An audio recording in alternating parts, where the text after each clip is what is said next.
Following our next program here on KCPQ at 8 o'clock tonight. Now stay tuned for Star Trek, The Next Generation. The Wonderful World of Disney, weekdays at 5.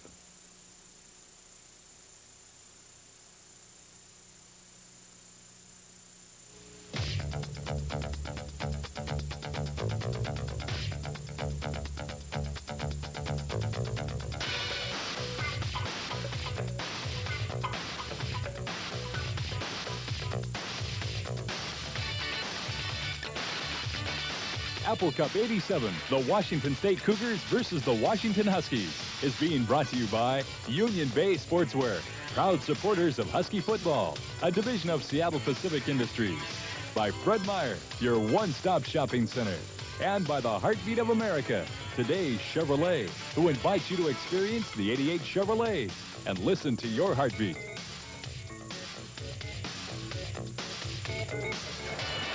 It's the Hatfields and the McCoys. This is backyard football. Pride is on the line between neighborhoods. It's Apple Cup, the 80th meeting. Washington State, in this case, visiting the Washington Huskies here in Seattle.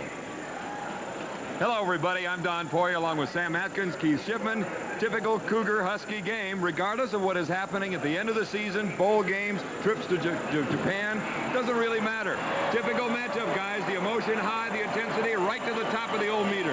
Well, Jim Walden isn't here, and so Don James isn't a 2,000-word underdog this week. But Sam Atkins, I would imagine that emotion plays a big part in Atkins' angle during Apple Cup 87. It really does, and I think the key thing, there's going to be some keys in today's ball game. It's going to be the quarterbacks.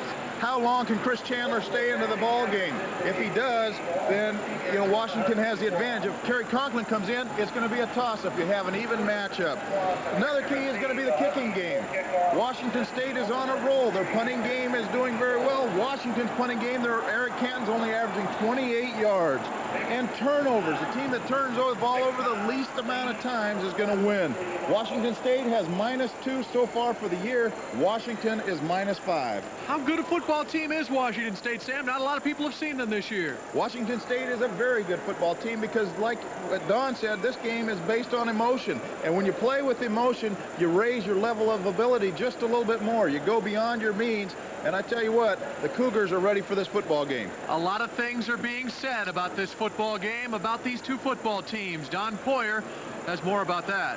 Let's look at the perspective of Don James, what he has to say about this game. Been a quiet weekend, actually, or why quiet week for the Huskies as they prepare. As you say, they get excited, very, very excited. And the big crowd, a little different from 14,000 a week ago, and there are a lot of Cougar fans as a part of that 73,000. Dennis Erickson, he has quite simply said if he wins this game, could be the biggest win of his life, and of course his young coaching career. He is a coach of the future, no question about it. Conspicuous by his absence, of course, Jim Walden, the former coach of Washington State, now at Iowa State. Boy, has he had a part of this rivalry. A tremendous week, and like you say, you can act dumber this week than any other time of the year and not be held responsible. That's all part of college football and the rivalry that continues. A blustery, cold day here in Husky Stadium. Rain, we are told, is on the way. And as far as the kickoff, Washington State won the toss. They will receive. And the Huskies will be defending the east goal. So Brandy Brownlee looking for some noise from the Husky crowd. And keep in mind, a lot of Cougars here as well, supporting Dennis Erickson's Washington State Cougars. The series itself, Huskies winning last year. A very strong game for Brian Slater, wide receiver, and Chris Chandler at quarterback. A whole different story, though, now in 1987, and we're underway with the 80th meeting of these two teams. Calvin has it, Richard Calvin, and he'll leave it in the end zone. So Washington State will start off from their own 20-yard line. I'm Don Poyer with Sam Atkins, Keith Shipman. Up front, Layton and the rest of the people. Utley, of course, the man to look for at over 300 pounds, one of the finest offensive linemen in the country. Tim Rosenbach, quarterback, with the troops that'll be behind him and to the sides. So it's 1st and 10 for Rosenbach and the Cougars on their own 20-yard line, first play of the game. On the play action, Rosenbach looking over the top. Broussard And it is knocked away by Darrell Hall, playing safety along with Demoy Williams. But right out of the bat, gentlemen, they go deep and test the secondary of Washington. And that's what Washington has been concerned about, because of the explosiveness of this Washington State offense. That should have been completion. Tim Rosenbaugh just threw the ball a little bit wide outside Steve Broussard. 3 people up front. Dennis Brown having a great year. Habib the nose guard. Harrison Yates, Real, Beal, and Ricky Andrews is the rover. Second down at 10. Lots of noise in Husky Stadium. Calvin in motion. Rosenbaugh with time. Now pressure, and down he goes. Martin Harrison with his second sack of 1987. A loss of 11 yards. Washington State wanting to go with a very quick pass. You see Tim Rosenbaugh look quick. Washington did an excellent job of covering the receivers off the line of scrimmage, not allowing that quick look-in pattern, forcing Tim Rosenbaugh to scramble, and you saw Marty Harrison run him down. Correction, a loss of 4 on the sack by Harrison. It'll be 3rd down and 14. With the draw, Calvin short of the first down, getting up beyond the 27-yard line. Ricky Andrews made the tackle. So it's time to punt. 12-yard gain.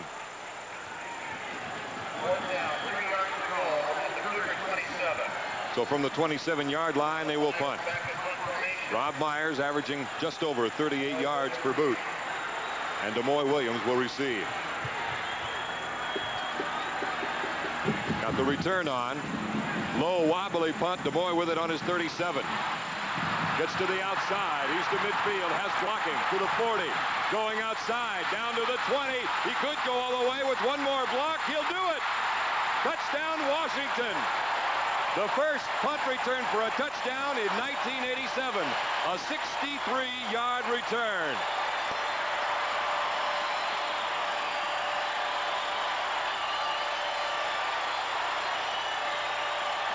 This is something Dennis Erickson did not want to see happen. His football team has to stay in the game. They can't allow the other team to take command, take charge early, and allow the other team to gain the emotion. Great individual effort on the part of Demoy Williams. You see all the Cougars bunch up right there. Demoy finds a seam, breaks it to the sideline. Then he uses his blockers. You see him using Lilo Lang. Lilo Lang does a great job on punter Rob Meyer. And then Demoy cuts back, beating Richard Calvin, going in for a touchdown. The boot by Brownlee is up, and it is good. We've only played a minute and a half, and Washington has jumped on the scoreboard after Brownlee's kick. It is Washington 7-0 over the Cougars. Quality never goes out of style.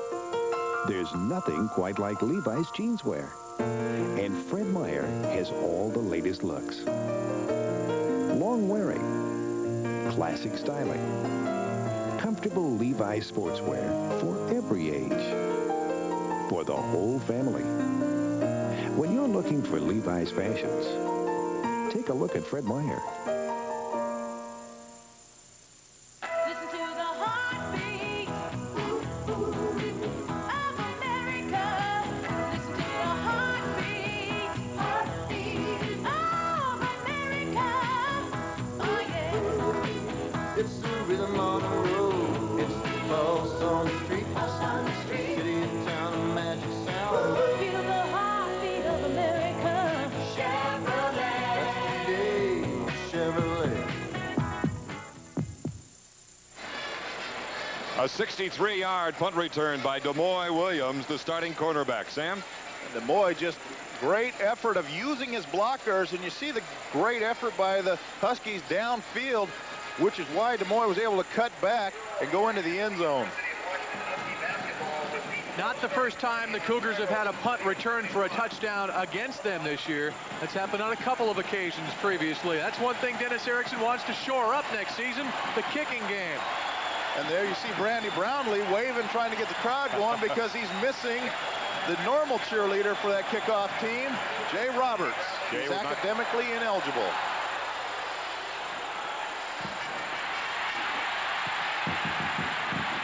Wood gets it up to the 15, trying to go outside. Mark the ball on the 22. That is the longest punt return for a touchdown in Apple Cup history. Well, check that. Longest since 1940. That's almost history. But actually, when you mention the words Apple Cup, you're correct, Don, because officially the Apple Cup Commission's only been sponsoring the game for the past 24 matchups. 1st and 10 from the 22. 3 wide receivers, 2 to the right. Calvin, big hole. And now it's a foot race for Calvin against Lilo Lang, who had the angle and knocks him out of bounds. But first down at the Husky 49. Something David Rill said is that Washington State is still doing a lot of the same things they did under Jim Walden. 29-yard run by Calvin, who's always had big days against the Huskies. It's just a quick opener, that simple dive, but you see the pursuit. You see Bruce Beal get knocked off his feet, which creates a running lane for Richard Calvin. Now it's a foot race between he and Lilo Lang. Washington State needs to establish that running game. Calvin 5th in rushing in the Pac-10. It is 1st and 10 from the 49. Rosenbach across the middle, got his man down to the 30-yard line. Elmer Thomas, the receiver, the junior out of Dallas, Texas. Thomas, a transfer from SMU. Bruce Beal fell down on this play, Sam. Yes, he gets Tim Rosenbaugh. They sent Steve Broussard to the sideline. Bruce Beal got caught up with that motion, and then Tim Rosenbaugh threw the slant in right behind Bruce Beal. 21-yard gain on the connection. Just like that, they're knocking on the door. Calvin and Thomas get them deep into Husky territory. 1st and 10 on the 28-yard line. Quarterback draw has some room, and that's one thing that Jim Lambright, the defensive coordinator for Washington, was worrying about this morning, is the containment of Rosenbach. He is his best threat. He thinks the better threat is his running ability. That's exactly right. Last week he had 23 carries for 105 yards, and those were not designed runs. Those were scrambling, running for his life. But he's got confidence now in his running ability, and I think it might hurt his passing ability a little bit because he's now looking to run instead of throw. He picked up 5. It's 2nd and 5. Calvin with 7 career touchdowns, 4 of those against the Huskies. 1983, he had a huge day, playing very well against the Huskies here in Husky Stadium. 3rd down and 1. He's short of the first down. 3rd down, 1 yard to go for the Cougars at the Husky 19. The local Chamber of Commerce has not been kind to the Cougars and Huskies when they've traveled this year. The last time the Cougars won on the road was in 1985 in Husky Stadium when they beat Washington. And it was a freezer around here. Calvin should have the first down. Richard averaging almost 4.5 yards per carry. He gets 3 here, and it's a first down inside the 20 of Washington. Don, you've mentioned Calvin's name a lot today. We will hear it a great many times. He became disillusioned with the Cougar football program, left school for a couple of years, got his grades up at a junior college, and re-entered school last spring. Boy, what a pleasant addition he has been for Dennis Erickson and a team which has just been decimated at the tailback and running back spot this year. Calvin with 41 yards. It's 1st and 10 from the 16. Rosenbach got pressure. Dennis Brown gets him. Big loss back at the 22. 2nd sack of the day for the Huskies. A loss of 6 yards. They've run a little play action pass, faking the handoff to Steve Broussard. Dennis Brown is not fooled at all. Center Paul Wolf had pulled out and tried to block Dennis Brown. Dennis just simply beat the block. Brown now with 9 sacks in 1987. Broussard lining up on the left side. There goes Victor Wood along with him as Rosenbach waits. 3 receivers to the left side. This is something the defense is also very concerned about. The defensive coaches, how they spread it out on 2nd and 16. The shuttle pass. Broussard, good for a first down. 17-yard gain. He saw Dave Craig do that before. He says, well, they can do it in the pros. I can do it right here. A little shovel pass. And Washington is playing excellent defense. They know that Washington State wants to use that quick passing game. You see them, the excellent coverage, taking away the wide receivers. Then Tim, at the last minute, sees somebody free on the sideline, says, oh, here, you take it. That way I don't have to get hit. Boy, what's Jim Lambright saying right now? Is that legal? That's 5 first downs for the Cougars, gentlemen. First and goal from the 5-yard line. Broussard goes in motion. Rosenbach still with it. May go for it. Throws. Incomplete. Broussard, the intended receiver. Referee today, Jim Springer. And it'll be second and goal.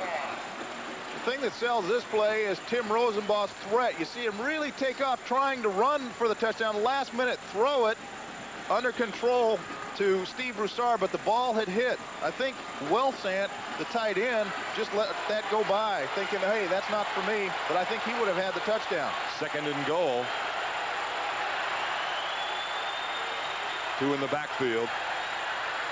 Swinton goes in motion. Calvin trying to collect his 5th touchdown against Washington in his career. He picked up a couple. Habib, the nose guard, there to hit him initially. Now, Washington has 7 points on the board because of Demoy Williams' punt return for a touchdown, but we haven't seen their offense yet. Right. We have seen Washington State's offense march right down the field. Dennis Erickson has to be pleased that his team has the resiliency to bounce back after something as traumatic as a punt return. Hey, it's Apple Cup. What the heck? This is where you simply go for broke. Third and goal from the 3. The option. And it's jammed up as Rosenbach tries to go to the left.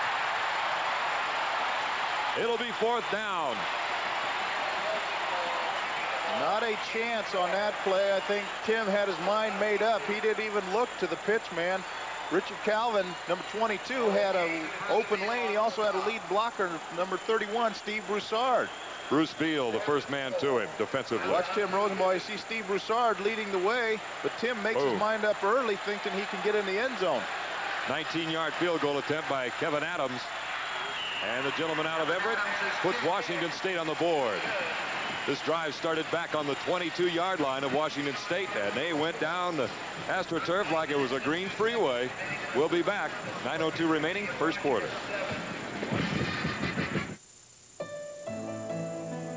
There are those who fervently believe that true perfection is found in the details. At the Bavarian Motor Works, we gave that belief a name. We call it the BMW 735i. Beautiful, to be sure. Yet perhaps the most beautiful thing about it is its spirit. See your nearest Puget Sound area BMW dealer for a thorough test drive.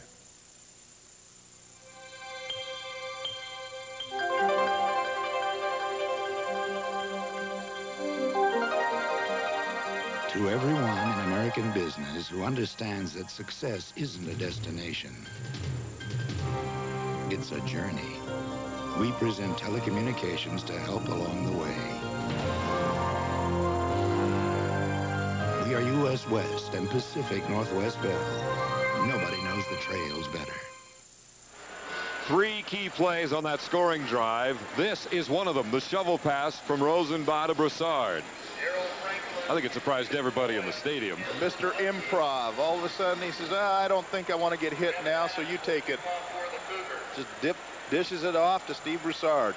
Not bad for a guy who couldn't remember the second half of last week's game. He suffered a mild concussion in the first half. He had to watch the film to figure out the second half's details. Going 80 yards and eating up 4.5 minutes. And as Keith pointed out, we haven't seen Chandler in the Husky offense yet. Franklin hauled down at the 22. Darrell Franklin, the wide receiver, on the kickoff. So they'll set it up on the 22, which is exactly where Washington State started their scoring drive for that field goal. 19-yarder by Kevin Adams. So 1st and 10 as Chris Chandler brings out the Huskies for the first time today and his last appearance in Husky Stadium, playing with that hit pointer and no medication, which is a good sign for him, not needing it. 2 wide receivers. Ames is the tight end in motion. Vince Weathersby, a little counter move. 1 trip, or he might have picked up another 5 yards. Brian Ford, one of their leading tacklers, outstanding linebacker with the tackle himself. Up front is Ames, McLeod, Kelly John Lewis, Brostick, Brent Weesey, Mike Zendowski. And Chandler in his last game, Jenkins, Weathersby, Slater, Franklin in his last game as a Husky, unless they go on to play in the Aloha Bowl on Christmas Day. 7-3, Washington. 2nd down and 4. Slater, who had the flu last week, goes in motion. The toss sweep to Weathersby. He finds another seam and could be good for a 1st down. He got 6. It'll be a 1st down, their first of the day. The defensive line, they go with a 4-man front with Gray, Downing, Savage, and Ivan Cook, good ball player. Metcalf, Alapate, and Ford. Ford normally had been in the middle last year, now playing the outside. Hasty, Holmes, Todd, a JC transfer, and Sean Landrum, rather, number 18, the other corner. 1st and 10 on the 34 of Washington. Husky ball with their first drive today. Ames again in motion to tie it in. Chandler with his first throw. Got to go deep. Has a man. Slater. And it's good at the 30-yard line of Washington State. Slater, the junior from Lake Stevens, who had a big day last year, of course, against Washington State. This one good for 36 yards. Little play action pass which held the safety inside, and then Chris threw the seam route right down the sideline, called a fade route, right between the free safety and the cornerback. And you see Brian Slater haul it in, and let's see if he was inbounds I'm or not so sure he was. That was real close. The official came over and went down first and then gave the complete signal. Yeah, we've got some motion on the Huskies. Mike Zendowski, the right tackle, moving. That was very close. A reception.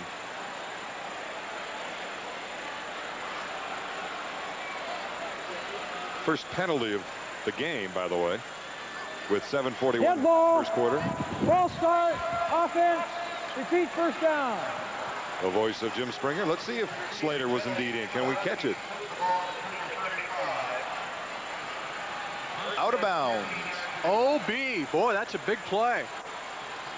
1st down and 15 for Washington. Now in Cougar territory. Franklin is to the left. Now the shift to the eye. Toss sweep.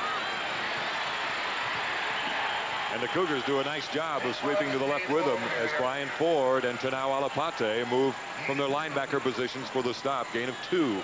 Going back to that Slater reception, I tell you, it's about time the Huskies got a break like that this year. So many times it's gone against them. Randy Brownlee, the kicker for Washington. He's on a 3-game slump. He's missed his last 5 field goal attempts after earlier going on a 4-game kicking streak. Talking about that Slater reception also, that now moves Chris Chandler into the number 3 total offense slot in Washington history. 2nd down and 13 from the 33. Chandler still with it on the rollout. Gets to the 30. Down to the 25-yard line, 5 yards short of the 1st down, and there's a gentleman out there running around with a hip pointer from 2 weeks ago. Tanao Alapate with the tackle. But the thing is, you're looking at one of the most courageous young quarterbacks in the game today. This guy is very, very tough. He did everything he could to try to preserve Kerry Conklin's redshirt year so that the Washington Huskies could have the use of Kerry services for 3 years. But unfortunately, he couldn't quite overcome that hit pointer against Arizona. Husky trainer Dennis Seeley said it's amazing what adrenaline does for you in terms of healing on game day. Almost 45% in their 3rd down conversions. They need 5 from the shotgun here. At the 20, complete. Weathersby. Touchdown, Washington. Weathersby with his first touchdown reception of the year and only his 2nd touchdown of the year overall. Part of the reason, though, for his low touchdown productivity is he has to score from long range just like that because he's not involved in that full house tee where they usually score. But watch the way number 41, James Hasty, plays this. And V-Dub makes a great move to get open, find that seam. Look at Hasty. Overrun V-Dub, and now watch him cut back. and go into the end zone. Brownlee, perfect for the year. And the Huskies, with their first possession, comes up with a touchdown. So neither team having to punt so far. What can I say? Typical Apple Cup. We'll return to Husky Stadium right after this.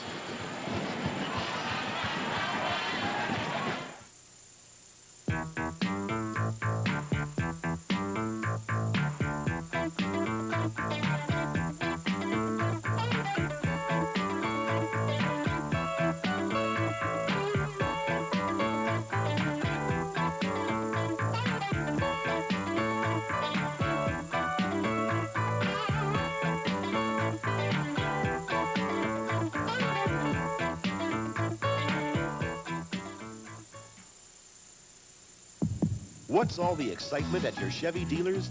It's Chevy National Pickup Month. Come see new option packages for $1988 that can save you up to $1,900 on Chevy S10 pickups. And take the test drive of the decade in the advanced new full-size Chevy. The first all-new full-size pickup introduced in this decade. See your Chevy dealer now during Chevy National Pickup Month. Everybody else is. One quick correction. Obviously, the Cougars punted one time as the Huskies return it for a 63-yard touchdown. Here's the touchdown now by Washington on the pass to Vince Weathersby. Chris Chandler looking the Cougar defense off downfield. They ran a wide receiver down the sideline. Then he dishes it off to V-Dub. James Hasty overruns it, but watch the move he puts on Chris Moten, number 6 right there, setting up the block by Darrell Franklin, and then just bowls his way into the end zone. Brownlee to kick. Richard Calvin and Victor Wood back to receive. And Wood lets it go over the head and beyond the end zone. Back to the 20-yard line, and Weathersby, who had a career-high 177 yards last year against Washington State. You might notice that both of the kickers are using a tee and a holder today because of the wind on the field. There's the drive. Washington State went 80 yards for that field goal.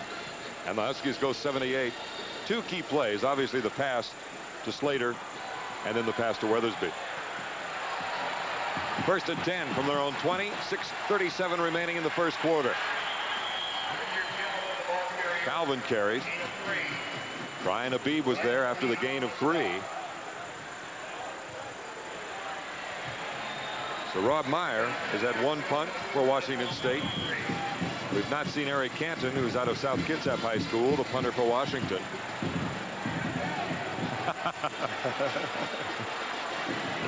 So true, Mr. Calvin. Second down and 7. Rosenbaugh going upstairs. Over the middle, trying to hit Broussard. One thing that the defensive coaches for the Huskies were very concerned about was how Washington State can spread it out against a defense. They get so many people out wide, as Coach Heacock said this morning, for the Huskies, if we could just get a 12th man in the middle somewhere, we'd be fine. I just need 12 players to stop them. Well, that's exactly what they did. If you'll remember earlier when Richard Calvin broke that simple dive, they had 3 wide receivers and then just had the field spread out, and then they hit it for the quick dive up the middle. Third down and 7. Rosenbaugh. Here comes the pressure, getting outside. Still gets the ball away. Incomplete. They're saying he was out of bounds. And Dennis Erickson is right there helping him officiate. Okay, they're going to call him down within the grasp of Martin Harrison. But there's no such thing as within the grasp of college football. They're saying he had him, is what I'm pointing out. I don't know whether that is what they're calling or when he slipped. Blew the whistle? When he slipped, I think they're saying his knee touched, and that's when they called the play off. And it's a good thing because I think Dennis Erickson would have hyperventilated because he was screaming at that official. Well, they got that 12th man on the field. 12 men on the field for the Huskies. An automatic first down for Washington State. He had a lot of time. He had a whole lot of time, but you look, he's looking at the rush, trying to find a receiver. All of a sudden he slips, and I don't know whether the official blew the whistle or what. Well, evidently it's incomplete, and now they move it forward on the penalty with 12 men on the field. I didn't know Coach Heacock was going to take me literally. 15-yard penalty. So it's 1st and 10 from the Cougar 38-yard line. That's the Apple Cup. And look at Tim Rosenbaugh's jersey flapping in the breeze. That shows you a little bit how strong that breeze is down there. From the 38, Broussard gets a couple of key blocks. And all the way up to the 47-yard line, short of the first down. And Bo Yates ran him down, the outside linebackers for Washington. That was Rich Swinton's 8th reception for the year. Check that. I thought that was Broussard. Mr. Swinton, who backs up Richard Calvin. Now this is Wood when he goes out. And watch the sideline of the Cougars when they call the pass out of bounds. We may not have time.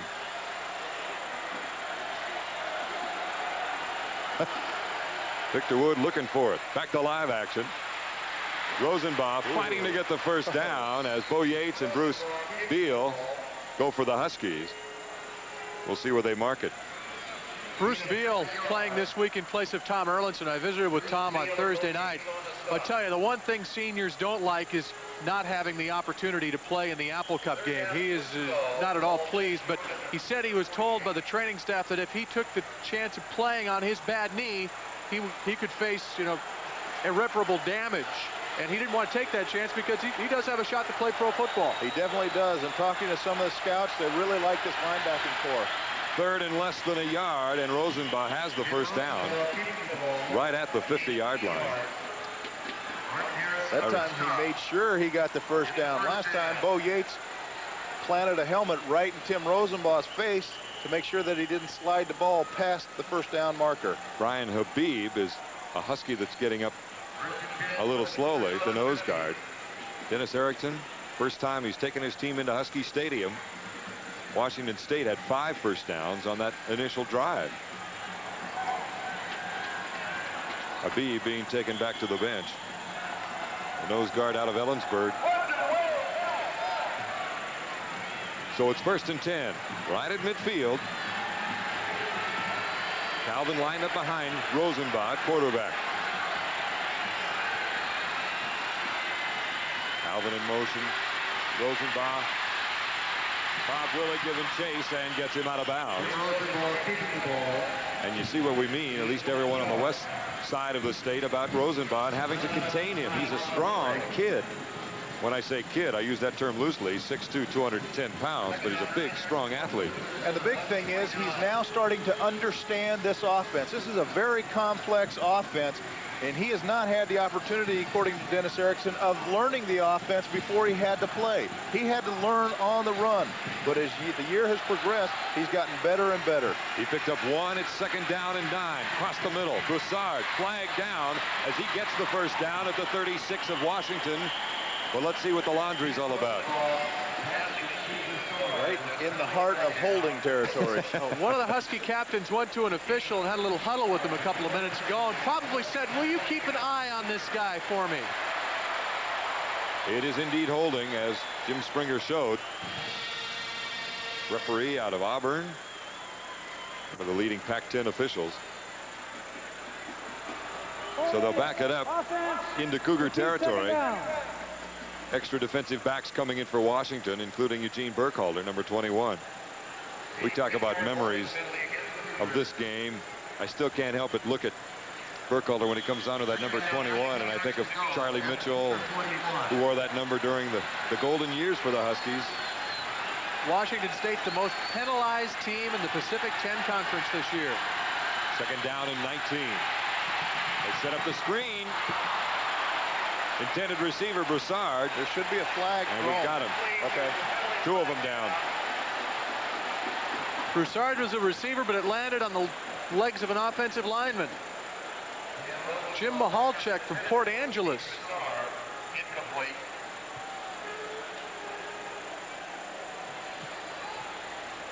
Illegal touching. Is that a Bill Cosby penalty, or don't touch certain parts of your body? This is a TV game. That's tavern talk. Mike Utley. Touching, hit a lineman in the back behind the line, 5 yards, loss of down, 3rd down. Loss of the down. Let's see if you can find it. Watch Jim Mahalchek throwing the block as he moves out to set up the screen. Rosenbaugh, under pressure, just throws the ball, trying to throw it away, but it landed right in Jim's hip pocket. Could have been a pocket. He could have had some yardage. Might have been tough to get it through the rule book, but Rosenbaugh now looks at 3rd down and 24. And you can see the wind, as Sam pointed out. It's coming from the southeast, so they're almost running right into it. With the low temperature, it's like a tundra down there. 3 wide receivers to the right. His outlet to the left. He'll go deep anyway. Art Malone underneath. He's got it for the Huskies. Can't stay up. So it'll be Washington ball on the 17-yard line of the Huskies. Art Malone with his 4th interception this year. We got a flag way back at the line of scrimmage. Sam, isn't this a situation where Rosenbaugh's got to learn not to throw the ball perhaps when he doesn't have a man open? Sometimes, yes. And that time, I really couldn't tell who he was trying to throw to. There were 4 Huskies around 1 receiver. And Tim threw that ball well inside. Unsportsmanlike conduct. Dead ball foul. Well, that's the first of maybe many today when you've got brother against brother. But it's a dead ball foul, right. So it is the Huskies' ball. They'll go half the distance. You see Tim start to feel the pressure. Washington's done a good job of hitting him and forcing him. Now he's starting to think about that rush. But he is really not reading downfield now. I think you just saw why this unsportsmanlike conduct penalty was called. A late hit on the quarterback, perhaps. Yeah. No, because that was during the play. Yeah, that's underneath there. A little tangle between the blockers.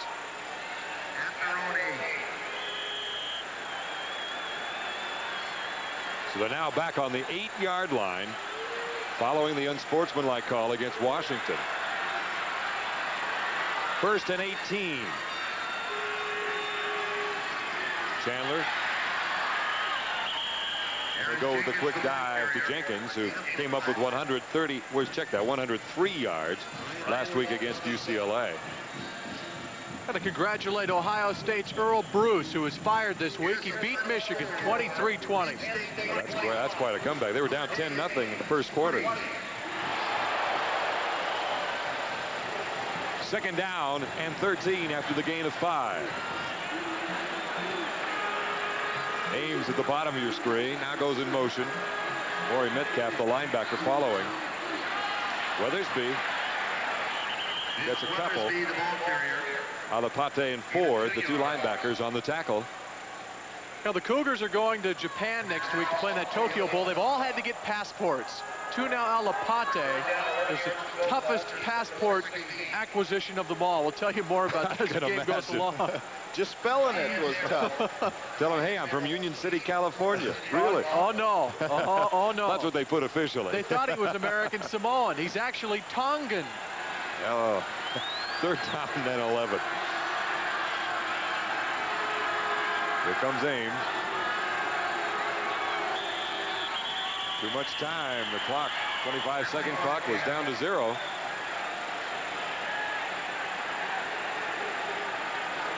Now back to Alapate for just a moment. The university had to try to track down what his official citizenship was. They contacted American Samoa. They said, no, he's not Samoan.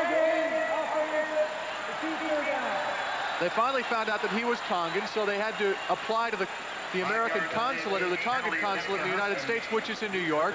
They sent off the paperwork, didn't expect to see a passport until maybe the day they left for Tokyo, and Lord knows they get the thing back in 3 days. They asked Tunao why. He said, well, perhaps it's because my aunt is the queen of Tonga. You know somebody upstairs. That's 3rd correct. and 16. They go with a quick dive to Jenkins, and he is riveted to the ground. James Hasty putting a hit on him, and they're short of the 1st down, so it's time for Washington's punting team to come on. Eric Canton only averaging 28 yards a punt since taking over the chores. Canton back to punt. Has a bit of a wind behind him. Victor Wood will receive on the zone 10. High punt, but short. And Woodfair catches right at his 46-yard line. So pretty good field position now for Washington State as they trail 14-3. Kelly John Lewis being attended to by Dr. Steve Bramwell. Been playing guard the last few weeks, left guard. And I'm glad to see that, too, for his confidence, because he kind of took the rap and was the whipping child for the offensive line problems that the Huskies had encountered, but really, in fact, that is not the case. Rosenbaugh with first and 10 from the 20, from the 46, and here goes Richard Calvin again. You just have to say Husky week with this gentleman, and he is ready to play football. He's done very well against the Huskies in the past. Bob Willig along with David Rill on the tackle. 7-0 UCLA. First quarter. Weathersby, Aaron Jenkins, rest of the running backs. Second down and 1 after 9 by Calvin.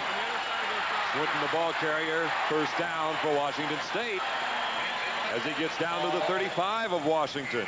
Here's a guy who missed the better part of the season with a torn rib cartilage.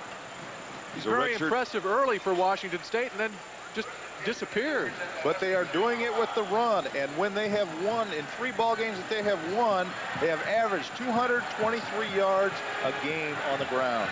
Total offense 101 for the Huskies, 118 for the Cougars. First and 10 from the 35. Swinton going in motion. Rosenbaugh looking that way. Now he has room to run, fumbles it out of bounds, and picks up an extra 3 yards doing so. He was going to try to backhand shovel pass again and then thought better of it and fumbled the ball right out of bounds.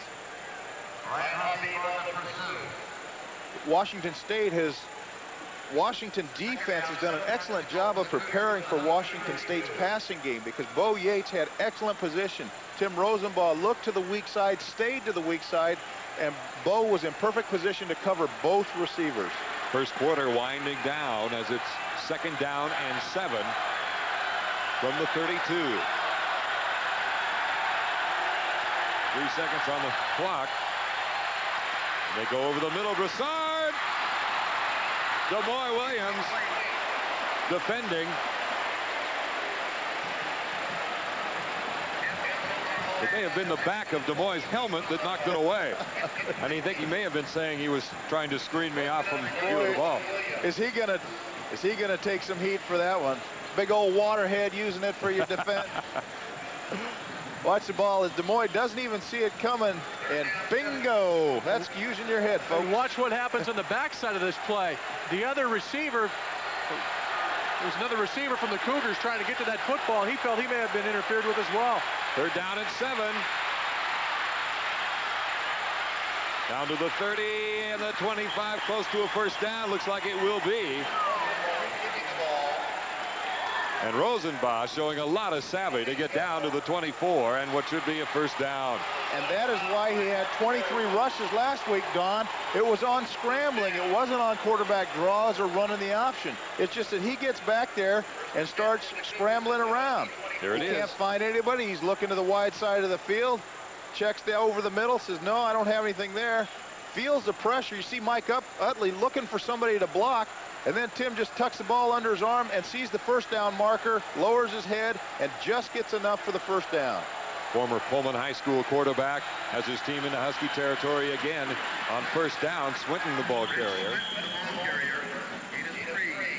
Gets down to the 21 of Washington on a gain of 3. David Rill playing in his last home game, the senior from Port Orchard and South Kitsap High School.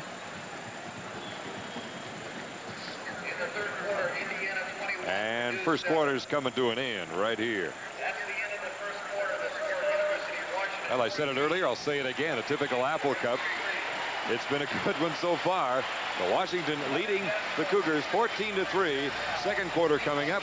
This is Apple Cup 87. Here are 3 good reasons to... Washington with a punt return for a touchdown of 63 yards and a pass completion from Chris Chandler to Vince Weathersby, coming up with the second touchdown. But the yardage goes in the favor of the Cougars, 133-101 in the first quarter. Look at It's how the defense is spread out. 2nd down and 7. They go to Calvin outside for the first down and inside the 10 to the 8. And you're right, Sam. They had the whole student body spread out border to border. I didn't mean to interrupt you. Tony Zachary was defending. It's a great point, though, and that's exactly what the Huskies fear most about this offense is how they spread out everybody. 12-yard gain. You see Tim looking hard right, just backing out, taking one step because he saw the corner run off with the wide receiver, and he saw nobody was there to take Richard Calvin, so he got it to him quick. Only a one-step drop. 1st and goal from the 9. Receivers to the left side. Now has Calvin. And the Huskies close in after a gain of about 2 yards. Darrell Hall, David Rill, Lilo Lang. But the big hit was put on by Marty Harrison. He's the one who was coming from the inside out. As Richard Calvin was trying to cut back inside, he went head on into Marty Harrison. And I think that's why he's coming out. 2nd and goal for the Cougars. Tim again feeling the pressure. Does a great job of getting it off. Now watch Richard Calvin try to make a move, and there's Marty Harrison. Boom. Boom, knock his legs right out from under him. Number 56, he already has 1 sack against Rosenbauer today. 2nd down and 8. Attacking the left side. Washington State with 10 first downs to Washington's 2. Bruce Beal, the linebacker, making the stop on Swinton. And like Jim Walden used to say stats are for losers. Washington has 14 points on the board right now. The Cougars have 3. So it'll be 3rd and goal from the 6-yard line. Kevin Adams with a 19-yard field goal in the first quarter. That's been it for the Cougars so far. 3 wide receivers to the right. Tim Stallworth in there, number 2. And now Broussard in motion. Broussard, boy, nice concept, a good design play.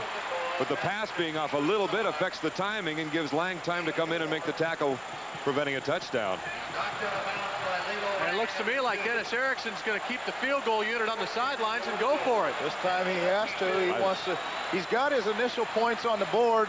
Now he says we can go ahead and what a boost that would be if they can come away with some points here. Here we go. 4th and 2 for Dennis Erickson. 1 wide receiver each side. Rosenbauer still with it. It'll be Washington ball. Chris Layton, the intended receiver, the tight end. And Tim Rosenbauer is just beside himself. It was a broken play. He ripped his helmet off his head. What happened, Sam? Did somebody perhaps snap a ball too early, or what took place? It's really tough to tell because we don't know what the play is designed, but Tim looks as if it's a play action and he's supposed to hit the tight end. And the tight end got jammed coming off the line of scrimmage because I think it was a pass all the way because you don't see any linemen driving downfield. Huskies on the 2-yard line on 1st and 10. Golden opportunity slips by the Cougars. 3-yard gain by Compton. James backing up Jenkins. Tony Covington academically ineligible this week. Yes, this week his injury is between his ears. 2nd down and 7. He went to my high school, so I could say that. Okay. Yeah. He graduated from high school, though, didn't he? Did you? Zinger, there you go. It's called GED. Greg Lewis, the freshman out of Ingram, carries the ball for 3. He graduated. Brian Ford with the tackle. Ford out of Canada, as virtually everyone in the state knows. He's a great linebacker for a number of years. Well, the loss of a Tony Covington today, though, is damaging. He's the Huskies' leading touchdown scorer this year. And he's hot right now. He's been making things happen for Washington. 3rd down and 4. Chandler needs to get to the 12. He got it. He had 1 receiver to go for. Scott Jones, the tight end, and that was about it. It was covered well by Washington State, so he took matters into his own hands. 6-yard gain and a 1st down for Washington. And it looks as though he's walking a little bit gingerly. But watch Chris Hiller lose containment, and Chris gets outside of him. You see number 93 lose the leverage. Chris just lowers head. See that 1st down marker? But I think Tunao Alapate's left leg went running into Chris's hip pointer again. He was grimacing a little bit as he got up. The right hip that got banged up against Arizona. 1st and 10 now from the 15. Weathersby out to the 24-yard line, short of the first down. Vernon Todd coming up from the free safety on the tackle. Actually, Don, it's his left hip that Is it left? I thought it was his right. It looked like it. We incorrectly called it in the game against Arizona. We thought it was the helmet, but in actuality, it was the knee coming over from the other guy that was flying over Chris. Because I talked to Gary Pinkel about it. Picked up 9. It's 2nd down and 2. Slater going to the left. Jenkins, and is tripped up by Dan Weber, number 92, the redshirt freshman. So it'll be 3rd down. You saw Dan jump up and celebrate. That's his 4th tackle this year, so he's really excited. He's also got an interception this year. He's also from Bellevue, so he's playing in front of some old friends, I'm sure, today. It's that simple. He's very sore. He's going to have to deal with it now. 10.5 minutes remaining here in the first half. 3rd down and 1. And they've got the first down as Greg Lewis carries. You can tell he's hurting. When Watch he leans over on Chris. the I knees. mean, he's in low pain. Watch him. He just, boom. Got a little trouble moving right now. 1st down and 10 from the 28. Got Slater to the left side, Franklin to the right. And he'll try to throw with that soreness. Got it. Franklin, 1st down at the 43. Vernon Todd, number 29, there with him, and I don't know how much longer he's going to be in this game. Yeah, I don't either. He's hunched over and he's going, I don't know. 15-yard gain, but this is exactly what you talked about before the game, Sam. If he goes out and Conklin comes in to play quarterback, you've got 2 sophomores in there, and it's a dead heat. Chandler right now is a big difference in this game. You lose the leadership, the senior leadership, and that Washington so much needs right now at this point of the season. Conklin has just started warming up. The streak continues for Franklin, as you saw. 1st and 10. Weathersby to the 45. Tony Savage on the tackle, number 75, the sophomore, after a 2-yard gain. It's almost to the point now where Chris Chandler had walked toward the sidelines after that play completed. He's leaning so hardly to the right now, looking at the sidelines like, hey, get me out of here. Ribs, Sam? Boy, it's hard to say because he's taken a couple of good shots. And I'm sure Gary Pinkel would have, a little bit, saying, how much longer can he go? Yeah. 2nd down and 8. Possible audible being called. Chandler with it. Still able to throw. Goes to the short man. Well, not able to throw all that well. As you see, he comes up short. I think after seeing that, Sam, you got to get him out of the football game if he can't throw the football and help your football team. Intended receiver was Jenkins, but yeah, he came up short. He's 3 for 4 passing today, however. Well, and that one was incomplete because he was moving to his left, and it looks like he's lost the ability to rotate. And when you're going to your left, you got to be able to turn those shoulders, get those hips locked, and throw the football, and he was having trouble doing that. 3rd down and 8, a passing situation, and he's in the shotgun.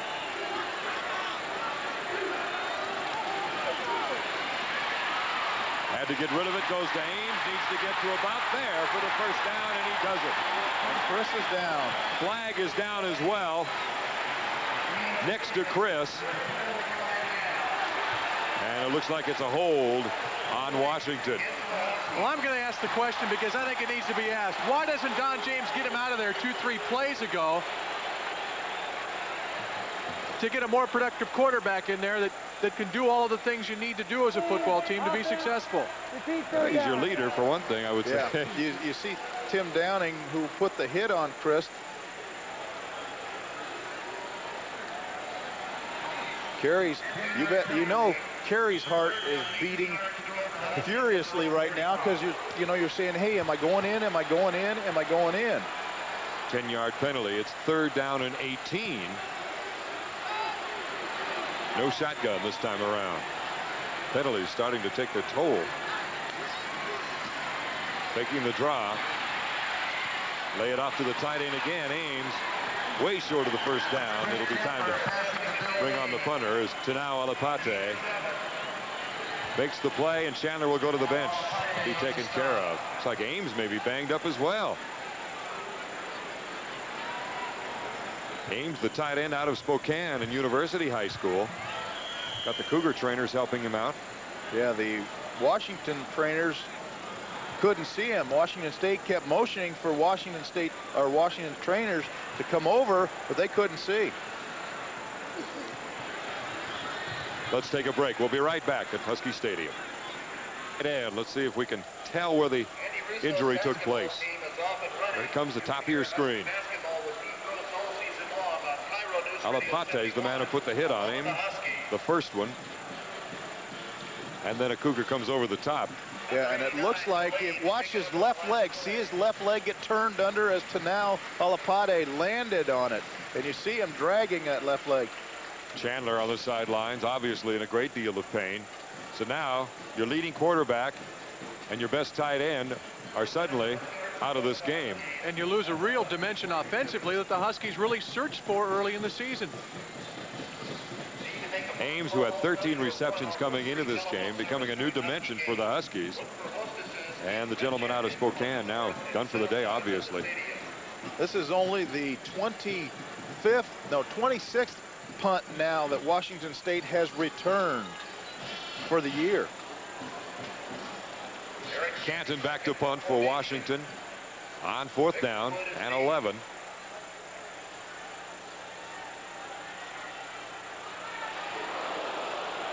Wobbly punt. It's a Husky bounce inside the 30 and down to the 25-yard line. So that's where Washington State will set up their offense. 7:47 remaining here in the second quarter. This is Apple Cup 87. A 33-yard punt. Here So it's 1st and 10 for Washington State from the 26. They get it over the middle. Broussard gets his blocking. 1st down for the Cougars. And a nice job by Steve picking up his blockers to pick up some more territory. 15-yard gain by Broussard. One of the most pleasant surprises for this coaching staff. Steve Broussard had the bad rap of being a game player and not a practice player. Injured so much, he'd crawl out of the training room on Friday to get ready for Saturday's game. This year, he's played through the season with a bad hamstring. He's played with bumps and bruises, and he's really contributed to this football team. Up to the 40-yard line, 1st and 10 for Rosenbaum, the Cougars. Big hole for Calvin, and he gets into Husky territory, and another 1st down. Lilo Lang, the cornerback, stops him, but not until they pick up a dozen yards. Expounding on what you talked about, Steve, I was asking about that, because we did so many Cougar games last year, and I said, how has Steve done this year? And trainer Mark Maha said, this is a different kid. Against Arizona, he just separated his shoulder. I put it back in place on the sideline. At halftime, he came up to me and said, I want to go back in and play. He has matured. On 1st down, they throw it this time to the tight end. Layton down to the 24-yard line. Chris Layton out of Spangle, who's a senior playing his last game in Husky Stadium. One more in Japan, of course, with a gain of 26. And he is the 2nd leading receiver. Washington State's passing offense has been geared to pop the ball to those quick inside receivers. It's just a simple crossing route underneath. He comes over, hooks it up, beats David Rill, and splits, go right between the 2 linebackers. You saw Bruce Beal couldn't come over and get a hit on him. Layton had 2 touchdown receptions last week against Oregon. 1st and 10. Ball now on the 22. Broussard. Down to the 15-yard line, to the 13. And here come the Cougars one more time as they trail 14-3. But another 1st and 10. 14-yard gain by Broussard. And the run. Notice the block by Michalczyk. Again, it's a trap. And Broussard does a great job of selling the wide run and then planting that right foot and hitting that seam. He set that block up great and took advantage of what the defense gave him. The trap, one of the key parts of their offense when they spread it out. Calvin, simple muscle plays. He gets inside the 5-yard line. 4-yard gain. It'll be second down. Now the Cougars have been here 3 times in this game, and they've managed but 3 points. Last time they were down here, they came up empty-handed.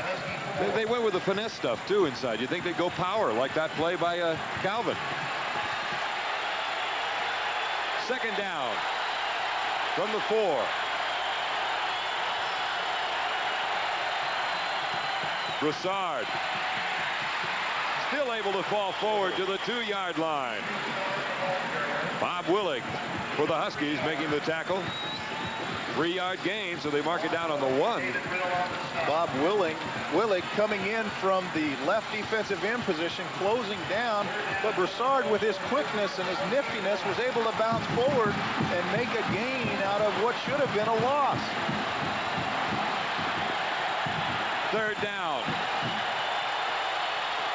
Calvin in the backfield for Dennis Erickson.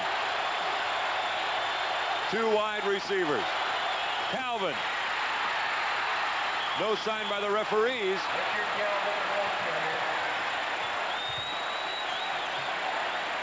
They call it. There it is.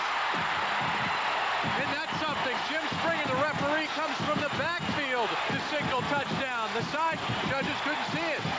Boy, from our vantage point, it looked like he had gone in, that the ball had definitely broken the plane, but I don't understand why the side judge did not call the play. I think he was screened by a couple of the receivers on the side, someone over there, but nevertheless, it's a Cougar touchdown. And with the PAT by Adams, they could make it 14-10. Kevin, perfect as a Cougar. He is now 58 for 58 as a Cougar. And we've got a 14-10 ball game. And as far as total offense, 100 yards more now for Washington State than Washington. Again, the touchdown. Cougars got good push from that offensive line. Paul Wolf, Jim Mahalchek, Mike Utley.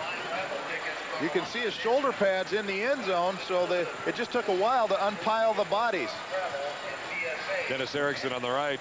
He says, no problem, I can call it for you from the 35. That's right. Well, there was a little bit there.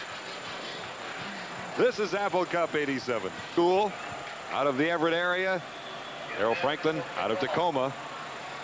And he'll receive, be one of the deep backs. Darrell gets the call. From his own 2-yard line to the 20 and runs into a crowd at the 22-yard line. Kerry Conklin will be coming in at quarterback. Jeff Woodruff, receiver coach.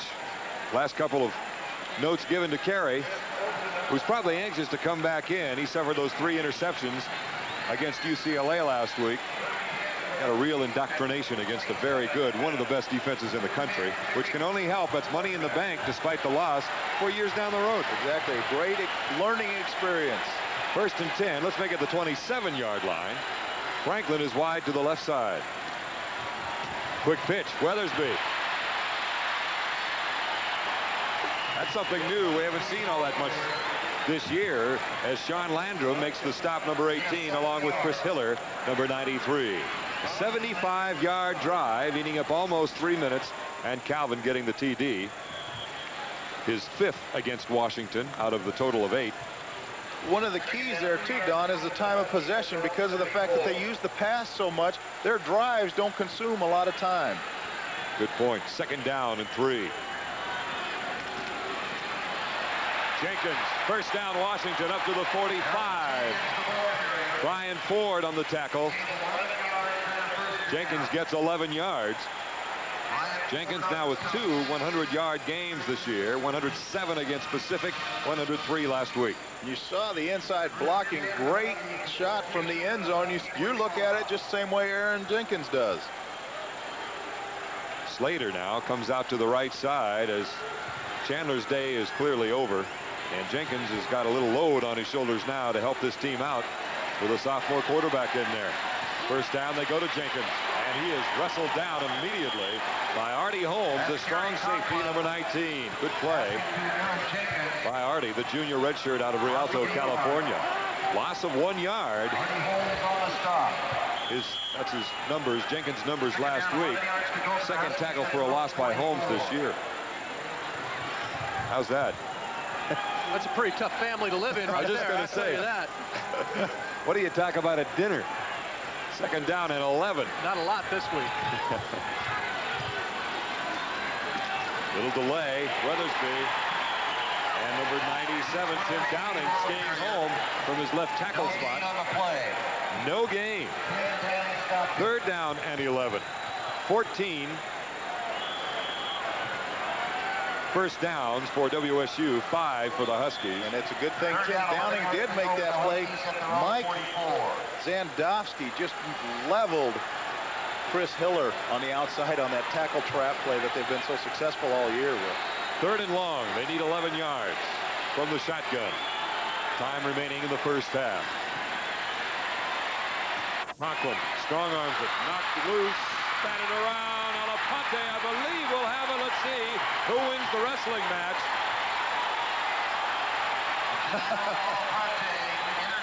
Artie Holmes, I believe, ended up with it. Is it Artie?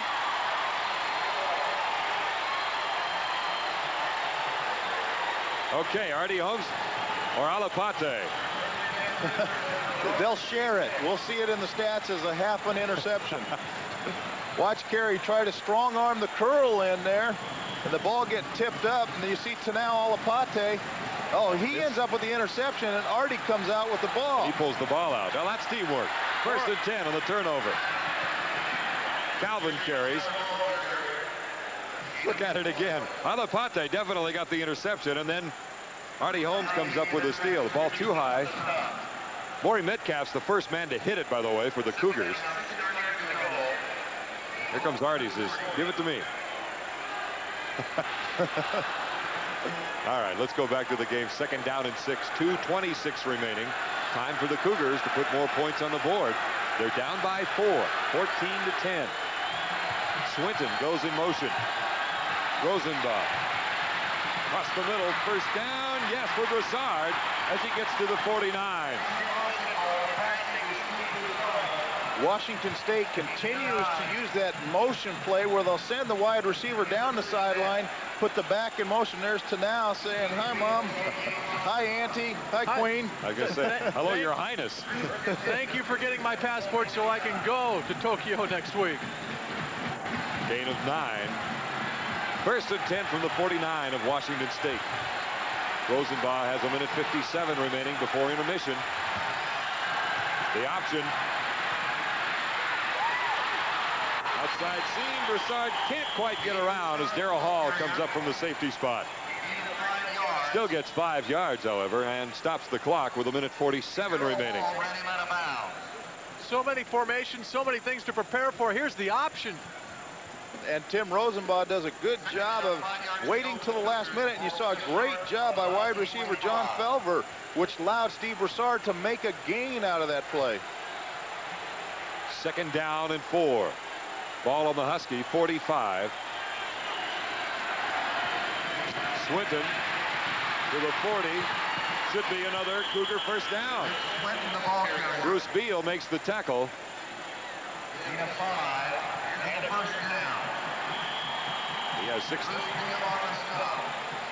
16 first downs now for the Cougars, and look at the field position. The touchdown starting from their own 25. 1:41 now remaining, and a Husky is down. Sam, last week you mentioned that UCLA was predominantly a right-handed team. When we come back, let's find out what kind of team Washington State is. Take a timeout. 1:41 remaining here in the second quarter. This is Apple Cup. 80. The man that was banged up. It was on the right of your screen. There. Got kicked right in the old cerebrum and the cerebellum. That's an injury between the ears. Yeah, that's exactly. A real injury. Went off under his own steam, though, so hopefully he'll be all right. First and 10, though, for the Cougars They're grinding out another one. They have 249 total yards, 168 for the Huskies. On 1st and 10, Rosenbach with time. Can't get it to his wide receiver, Tim Stallworth. Darrell Hall there defensively. UCLA, the right-handed tendency team. Is Washington State anything like a right-handed or a left-handed team? They're more of a short-sided. They've been trying to use that motion play that I was talking about, where they send a wide receiver down the field and use the back. Washington has already made an adjustment. They now have 3 defenders into the short side of the field to protect against that pass. They're taking away all of the options to the short side of the field. 2nd and 10. This time the Huskies get to him, and it's Brian Habib, number 91, the senior out of Ellensburg. That's his 3rd sack of 1987, and a timeout by Washington State. Brian banged up earlier in this game, and Dennis Erickson talking with Rosenbach, who's right out of Pullman. I remember Jim Walden talking about Rosenbach a couple years ago when he was a freshman. And they said, you watch this gentleman, he's going to be one of the finest quarterbacks ever to come out of Washington State. And that was when he had just arrived on campus. Tell you, he used to be in the middle of Husky country, though. He attended junior high in Mount Vernon, where his father, Lynn, was a high school football coach. Then they moved it up, packed it away to Montana, and eventually ended up back in Pullman when his father took a job with the Cougar Athletic Department.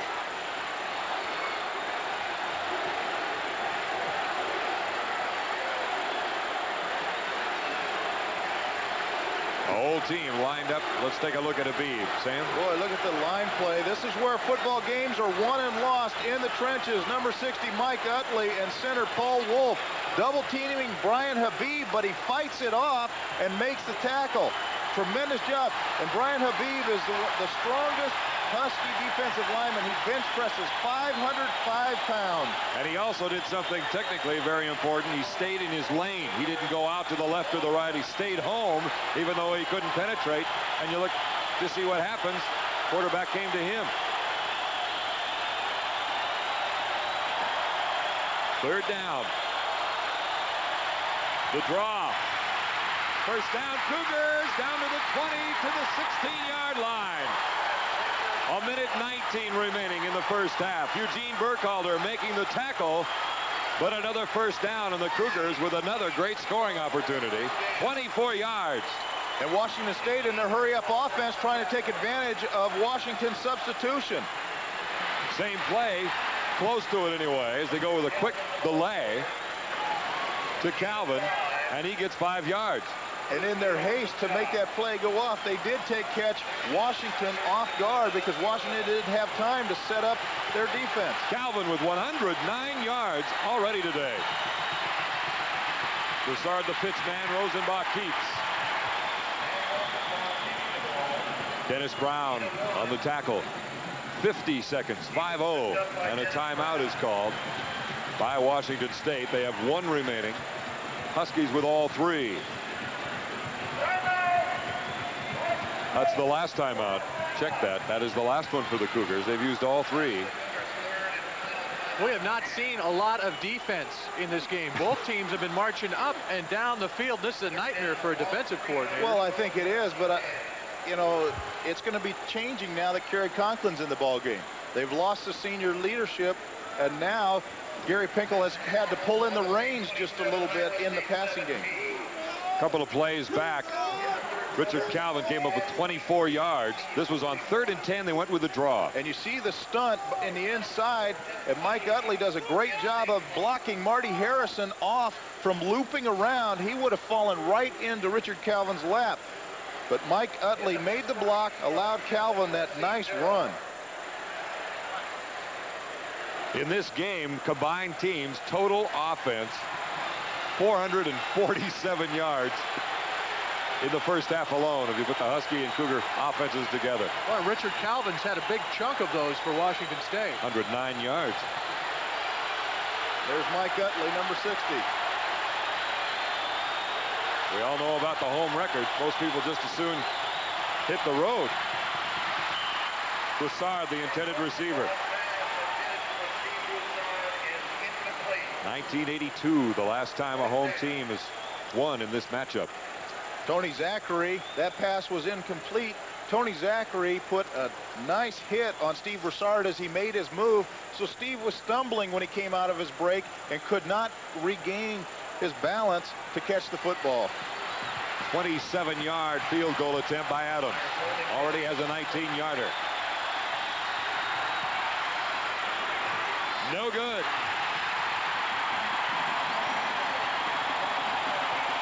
That's at least 2 times now the Cougars have had great chances to score and have been unable to put anything up. So 42 seconds remaining. The Husky offense is back on the field. And it'll remain 14-10 Washington. And Don James sighs a bit of relief. Now let's see what Don James will do. Will he come out and just go ahead and hand the ball off?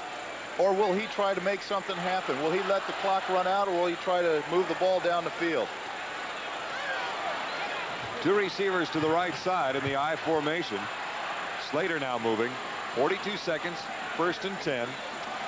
From the 20, Weathersby. They seal it off. And fights his way to the 26-yard line. Brett Weesey with a good block coming around, pulling from the guard. James Hasty on the tackle. We might see one more play. We might not. Clock still running. 23 seconds. So that they do not have to run a play if they don't want to. But they definitely did not call a timeout. Weathersby, who was way over the century mark over in Pullman last year, his career high, 177. 2nd down and 3. Jenkins. All the way up to the 49-yard line, but time has expired here in the first half.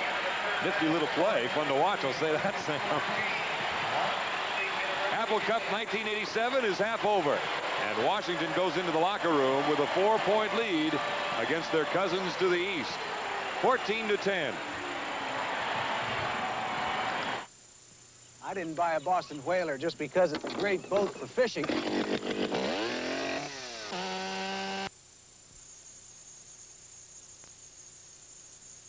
To 10. Huskies win it in 1981 in Seattle. 82, 24-20, the Cougars in Pullman. That was the big upset, knocking the Huskies out of the Rose Bowl. Of course, in 81, Huskies knocked the Cougars out.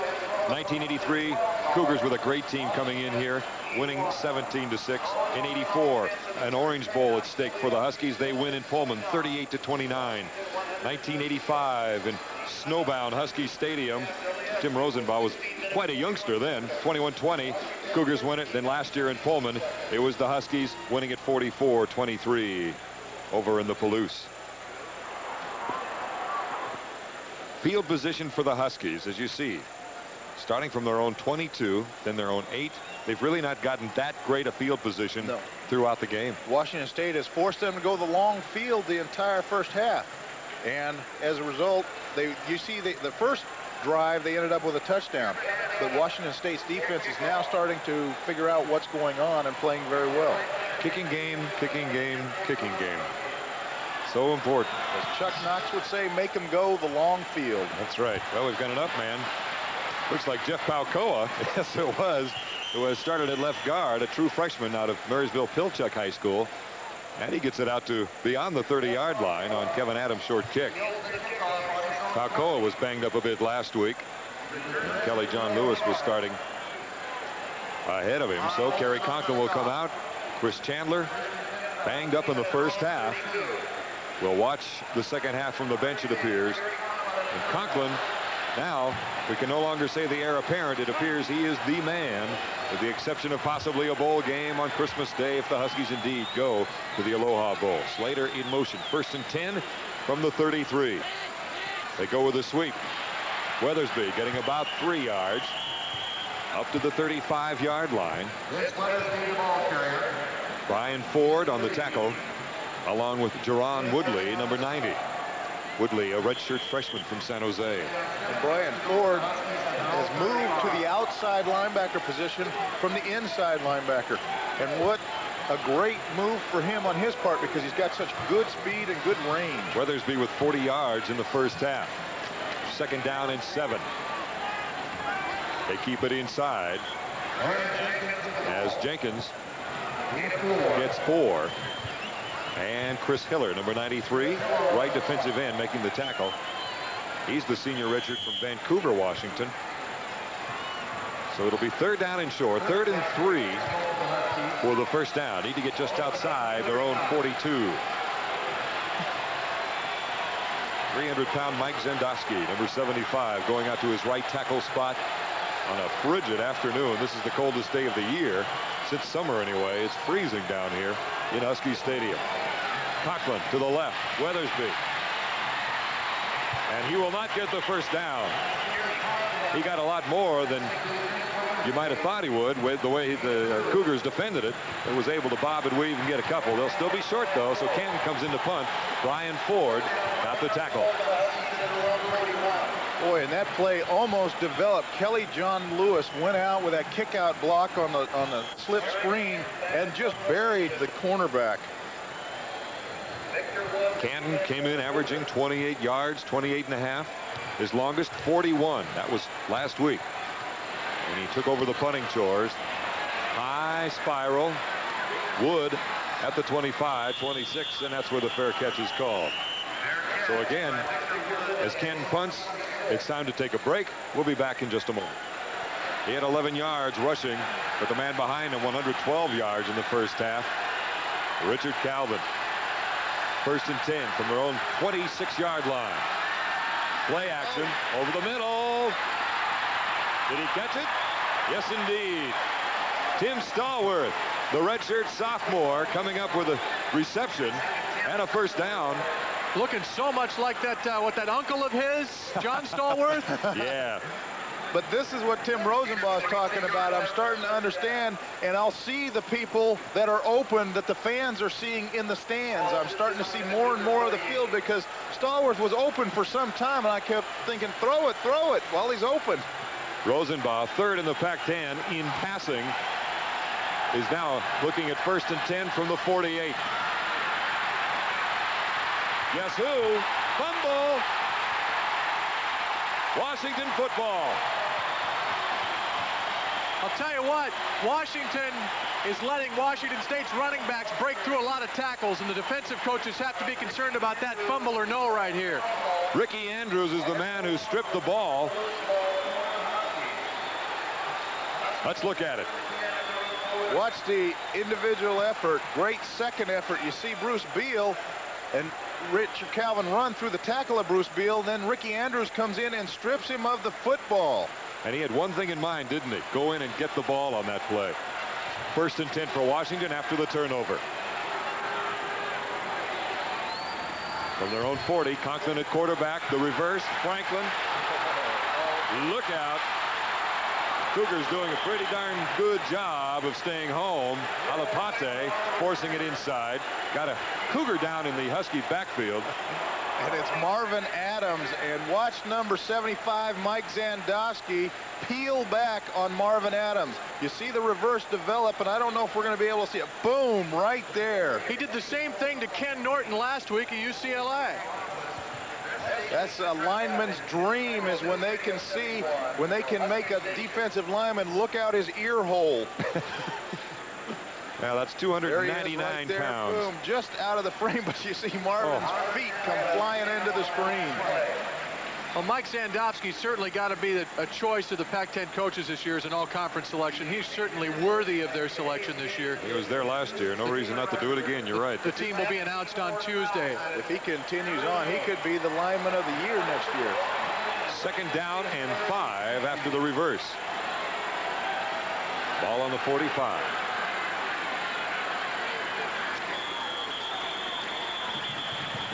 Flag down. Still time. Well, illegal procedure. I was going to say still time on the 25-second clock. Mike Zandowski anticipated the snap just a little bit and fired off too soon. Dead ball. False start. Offense. Repeat 2nd down.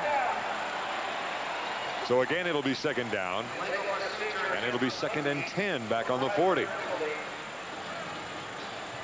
Don James 9-3 in the series. Dennis Erickson looking at his first contest against Coach James. Erickson with so many connections here on the West Coast. Remember, his father recruited me, Pinky. Play at Washington State. His father, Pinky, is on the sidelines, a volunteer assistant. Conklin to throw on 2nd and 10. Now has time. He'll run it. To midfield. Down to the 40, and finally the 39-yard line, where number 41, James Hasty, the left corner, makes the tackle. The play designed to go to the left, and he simply tucked it under and cut against the grain. 22 yards. All Kerry Conklin was thinking was saying, hey, Tim Rosenbaugh is not the only quarterback that can run. He runs about 110 yards on this play. He runs from sideline to sideline. You'll see him just cut back to now Alapate overruns it. Kerry Conklin cuts back, beating Brian Ford, who was also in pursuit. Vince Weathersby leading the block, and Kerry just lowers his shoulder for the gain. So it's 1st and 10 from the 37. Weathersby gets down to the 33-yard line. Dan Weber, the right tackle, making the stop after the gain of 3. 10:52 remaining in the 3rd quarter, and Washington going with ball possession, hoping to anyway, to keep that potent Cougar offense off the field. Ricky Andrews ripped the ball from Calvin, resulting in a fumble recovered by the Huskies, and they've been driving ever since. 2nd down and 7. Slater going in motion. Jenkins. And inside the defensive line, Ivan Cook doing a good job, number 76. No gain. Cook, the junior from Roseville, California, just outside Sacramento. And a 2-year letterman. And he is leading the team in sacks with 4. Yeah, 4 coming in, right. And you look at their defensive stats, Don, and you look where the majority of the sacks are coming from, and it's from the down linemen, because they are one of the few teams left in college football that are running that 4-3 defense. Alapate with only 1 sack, the middle linebacker. Good point. Half sack for Maury Metcalf, the other linebacker. Only 3 for Brian Ford. You saw the movement. Throwing to Franklin. Incomplete. But you saw the movement earlier, so that was a 3rd and 7 situation. Probably will decline. Washington State will decline the penalty. It was Vince Weathersby moving forward and then was not able to set himself for a full second before that ball was snapped. Let's listen to the illegal call. motion, offense, penalty is declined, 4th down. So it'll be 3rd and 7. Watch Check on that, the 3rd left and side 12. of your screen, number 22 take off, and Daryl Franklin moving too. So right there you have 2 men in motion. So even if V-Dub would have been able to get set, it still would have been the penalty. Canton back to punt. And let's see if he can go for either the corner or keep it high and go in the middle. Will they punt here? Vernon Todd back to receive. Washington State has left their main defense in the game. We'll go the high route, try to go down the middle. We've got a Husky bounce in terms of keeping it in play. David Toy knocks it down, and it's called to rest at the 9-yard line. So Canton does his job, and let's take a break of our own quarter. 1st and 10 from the 12-yard line. Calvin, and the Huskies are there waiting for him. Bruce Beal, the first to be there. And Washington giving Tim Rosenbaugh a certain look when they are spread out. They have all their defensive people spread out, enticing him into an audible. Then after he audibles, they move back in close because they have been successful with 3 runs from the audible where Tim Rosenbaugh, you know, and he's not real discreet about it. He makes a big deal about the fact that he is going to audible, so they know that he is changing the play. Gain of 1, 2nd down and 9. 3 wide receivers to the right side. Swinton goes in motion left. Across the middle, intercepted, Lilo Lang. He came from nowhere to make the interception.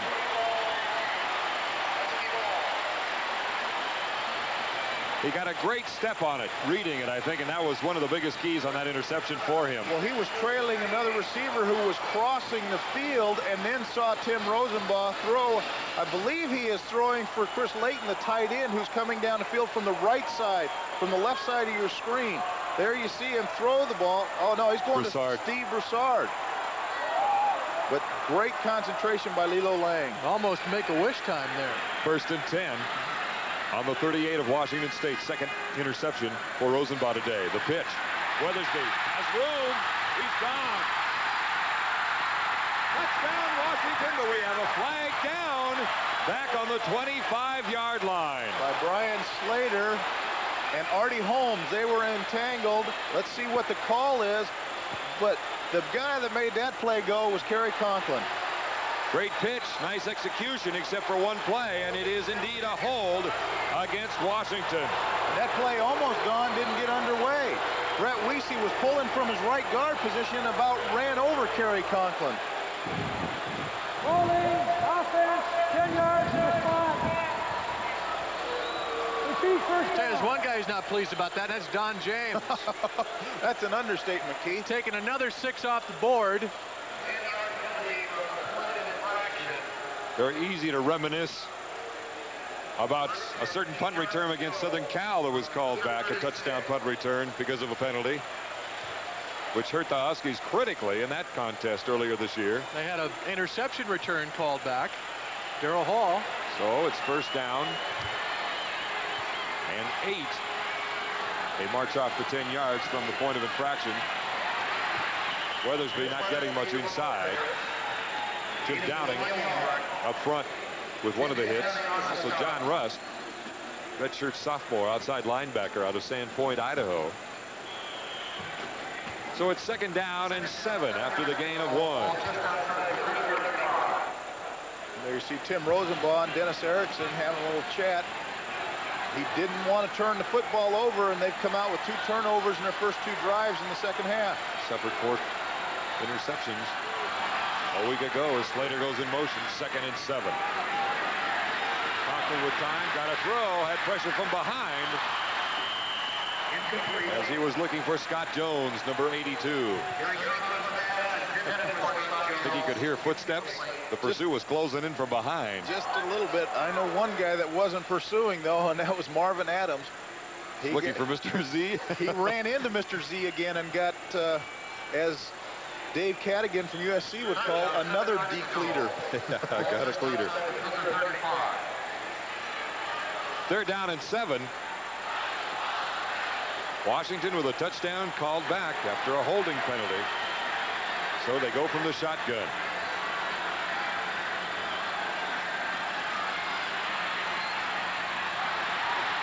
Intended receiver again, Vince Weathersby. And he was simply overthrown as Artie Holmes was defending. So it's fourth down.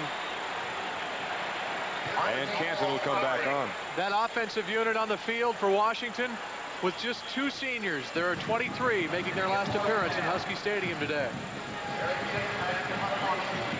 A lot of crimson and gray in this Husky Stadium as Canton will boot into the wind, going from his right to left. Victor Wood back to receive. Another high punt. And he does the job pretty well as they're down on the 13-yard line. Take a timeout. 7:42 remaining in the third quarter. This is Apple Cup 87. Check that. The Cougars trailing 14-10. 7:42 remaining in the third quarter. First and 10 from the 12. Calvin, who had 112 yards in the first half, carries to the right side. And David Rill, the senior linebacker from South Kitsap High School, making the tackle. This is Calvin's 4th 100-yard game of the year. He went over the 100 mark against Arizona, Stanford, and against Fresno State. Indiana, you might have heard in the background, getting a victory over Purdue, a team that came out here, took on the Huskies in the second game of the year. Washington winning that one. Second down and 6 from the 17 of Washington State. 3 wide receivers. They keep it on the ground. Here comes Broussard. Here comes the pursuit. First down. As Broussard finds the marker and heads on a beeline right forward, picks up the 6, and they've got another series of downs. Spreading out the defense again with 3 wide receivers. They simply go with the sweep to the right. Defensively, that is. And the pursuit unable to get to him before they come up with a first down. So Broussard gets it. It's first and 10 from the 24. Calvin On a trap play, wasn't it, Sam? It was a trap play. John Hughesby coming in from his tackle position, leading Calvin through the hole. Two inside linebackers, Rill and Beal, make the tackle. After picking up 5 yards, here's Richard Calvin. Calvin from Santa Ana, California. Came in with 622 yards coming into this contest with 3 touchdowns and a long run of 51 yards. He's picked up 1 more touchdown, make it 5 now against the Huskies. Rosenbach finding his man after taking the dive, locking up the linebackers, and it's a first down after he finds Tim Stallworth with another key reception, a gain of 20 yards. You called that perfectly too, Don, by freezing the linebackers. Look at that fake. You saw Bruce Beal and David Rill both step up, trying to stop Richard Calvin, and Tim, with nice touch on the ball, just throws it to Tim Stallworth right over the middle, just beyond the reach of David Rill. 350 yards total offense for the Cougars, 249 for the Huskies. Over 100 yards more for the Cougs, but they're down 14-10. Quarterback draw. Bo Yates picks him up at the 46 of Washington. Picked up 6 yards. It'll be second down and 4. Give you an idea how briskly that wind has been blowing better part of the day and into last night.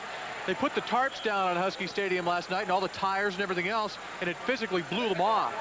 It has been really windy. They had security around the stadium all night and the lights on just to make sure there was no hanky-panky by either school for that matter. I want to see a big Cougar emblem on the 50. You know? That happened one year when it was a grass field. That was on second down, short of the first down with Swinton. A number of years ago, when it was a natural field, some Cougars came in and burned a big WSU on about the Cougar 30-yard line. They wouldn't do that. Never know.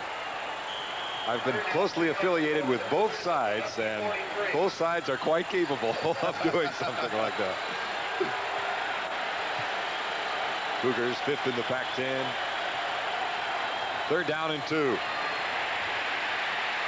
Rosenbach has the first down and is at the 35 of Washington.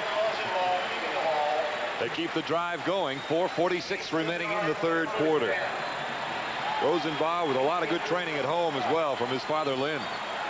And I'm not so sure whether he went the wrong way when he came out with that football and made something happen, because Richard Calvin went into the line looking for the football, and Tim went to the left, and Richard was on the right side. Improvise. 1st and 10 from the 36 wide receivers. You got 3 of them on the left side of the field as Swinton goes in motion. Rosenbach stringing it out, complete at the 14-yard line. Flag down. And with the flag down in the backfield, it was complete to Elmer Thomas. And now the referees talk about it back on the Husky 40. And it's against the Cougars. 22 yards. Forget about it. And Chris Dyko is hitting himself in the helmet. Dyko, the right tackle for 68. Another ball player from Spokane. Elmer Thomas, one of several Southern Methodist University players to transfer into the Pac-10 after the SMU program was given the death penalty by the NCAA. Old teammate of Brandy Brownlee, kicker for Washington. Old teammate of a couple of pretty good players at UCLA this year too. Named Richards, offensive lineman. Huge offensive lineman. Dave Richards. 1st and 15. 3 wide receivers again to the left, 1 to the right. They lob it to Stallworth, and he's got it. Washington having to match up with 4 wide receivers plus a running back. And it was simply one-on-one, and Rosenbach has to take his pick as to who is open. 25-yard gain after having the 22-yarder called back. Exactly, and if he lays this ball out, it's 6 points because Tim Stallworth is behind the Washington secondary. But he kind of lets it go up in the air, and the wind kind of slows it down, and Tim Stallworth has to fall down to get the football, but he beat Eugene Burkhalter. From the 16-yard line, it's 1st down again. 3 wide receivers to the left. Got a man, Leighton, the tight end, incomplete. Art Malone defending along with Bo Yates. So it'll be 2nd down and 10 from the 16. Brian Habib comes back in at middle guard. Heath is pointing to Victor Wood, who was standing alone in the end zone all by himself. Right down there in that Cougar end zone section. They were all up and pointing at him. They blended in with the crowd, maybe. 2nd and 10. Calvin trying to make something out of really nothing and does a good job picking up some extra yardage. Travis Richardson, number 58 on the tackle. Got 3. We have a real battle going on the left side of the offensive line. John Hughesby, number 73, the left tackle, going against Dennis Brown. They have been at each other all day long. There's been a lot of bantering and badgering and chit-chat after every play. Look at this alignment. 3 wide receivers to the right on 3rd and 7. There goes Swinton. Pressure from behind. David Rill, the linebacker.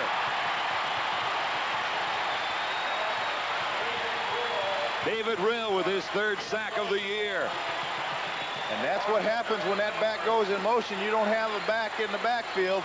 You knew they were coming on a blitz because there were 4 people on the right side and you only had 4 defenders. So you know they're playing man-to-man coverage or not playing zone. So you know they're coming on a blitz. Call it a 38-yarder.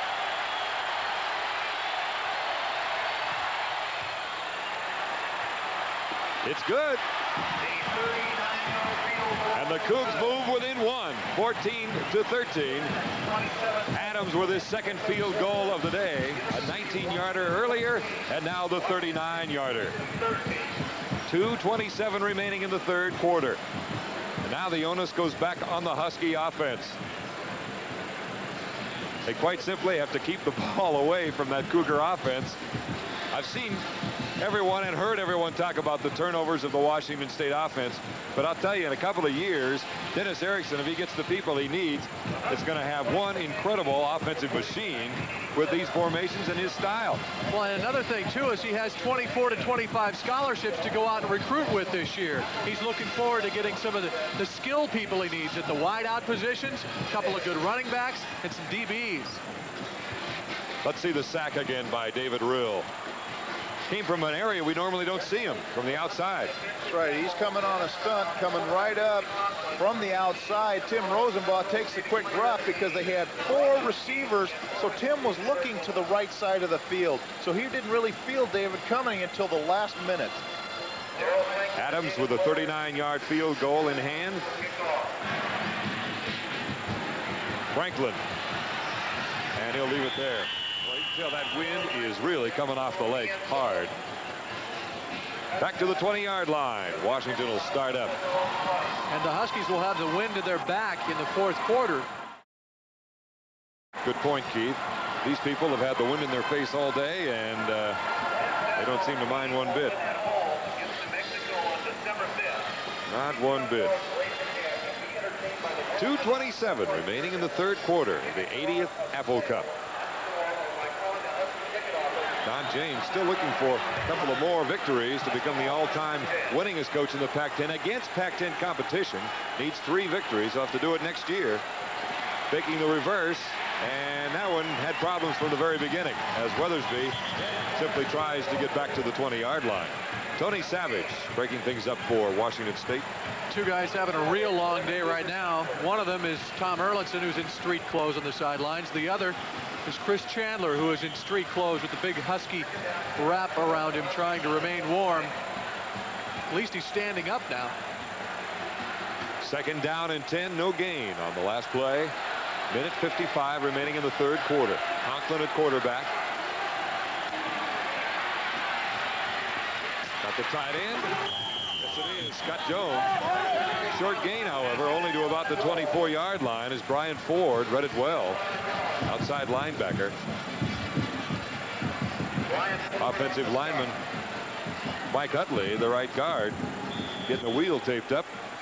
Played at Rainier Beach High School. Was really disappointed that Washington did not recruit him, and really wants to prove to Washington that he's capable of playing. You see that little bit of blonde hair in the tail of his hair. Jim Walden used to call him two-tone. 3rd and 5. Knocked away. Maury Metcalf, number 40. The redshirt junior out of Sacramento and Grant High School, a city that manufactures good football players. So many come out of there. He's got some pretty good bloodlines as well. He had a guy named Terry Metcalf, who he's related to, that played for the St. Louis Cardinals. There you see Frank Lutu is in the ball game in place of Brett Weesey. 4th down, so Canton back to punt. And Victor Wood awaiting the boot. Canton against the wind.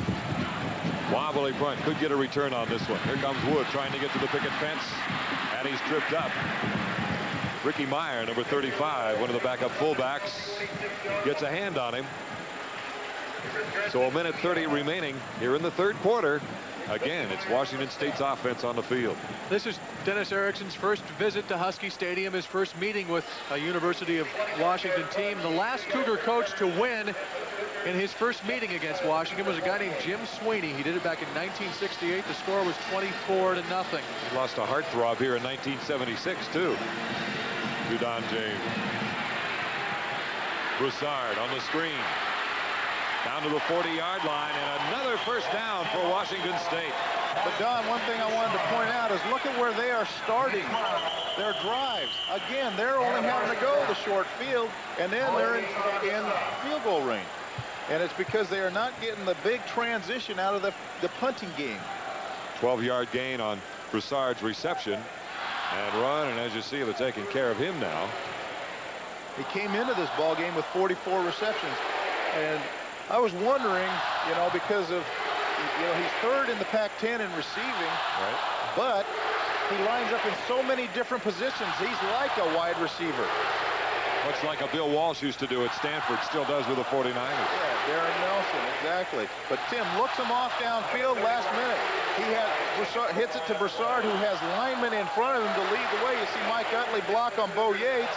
And then let's see if we can see. It looks like it's his right leg that got banged up a little bit. Won't be too bad. I think he may just have a cramp. 1st and 10. Ball right on the Husky 40. Calvin trying to get outside. Lilo Lang saw a pretty fair amount of speed on the part of Lang and some good agility on the part of Calvin. He picked up 3 yards and about 4.6 in the high jump.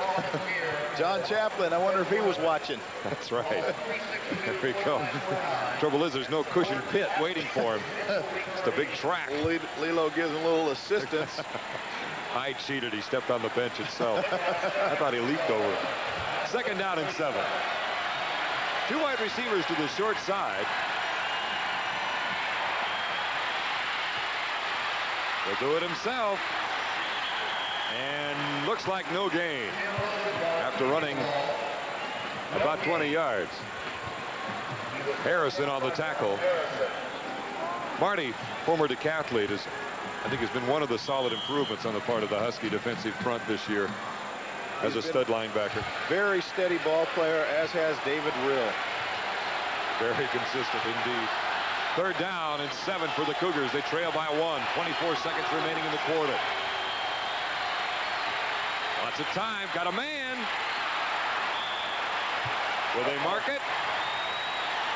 They're going to mark that They call ball. it good. Oh, None of the officials saw it. None of Victor them. Wood, the receiver. They'll give him that. And David Rill is beside himself because that ball looked like it bounced. And Victor, he was looking for it, and he knows he got away with murder. Sam, and you got 4 officials looking at the thing. How can they miss it? Angle. Watch the ball. I think he caught it. Oh, he did. He did. He scooped it up. No argument there. He got the first down That's as well. how they did it, because they had a better view than we did. I still don't think they saw it. I think they got lucky. 1st and 10 from the 25. I'd rather be lucky than good any day. And the whistle. And that'll do it for the 3rd quarter. We've got 15 minutes remaining in what is turning out to be a very, very good and typical Apple Cup. This is Apple Cup 87. 4th quarter about to begin. Washington leading 14-13. They have not scored in the 2nd half. The reception by Victor Wood. The hands are under it. Let's look from behind, from the end zone. Well, that's a catch. Unless it goes in between his hands and his hands are surrounding it, but you've got to call that a catch. And the Cougars are driving. 1st and 10 from the 25. Broussard back into the game after being banged up. Getting near the 20-yard line, about 21. Wrapped up and still has those feet moving. Gets 4. It reminds me of A.J. Foyt, who talked about how many times he's come to a halt in a race car upside down, and he's still got his right foot on the brake, pumping like mad, trying to stop the car, and he's upside down. Just the opposite for this man. He's down, but the legs are still moving. Look at that.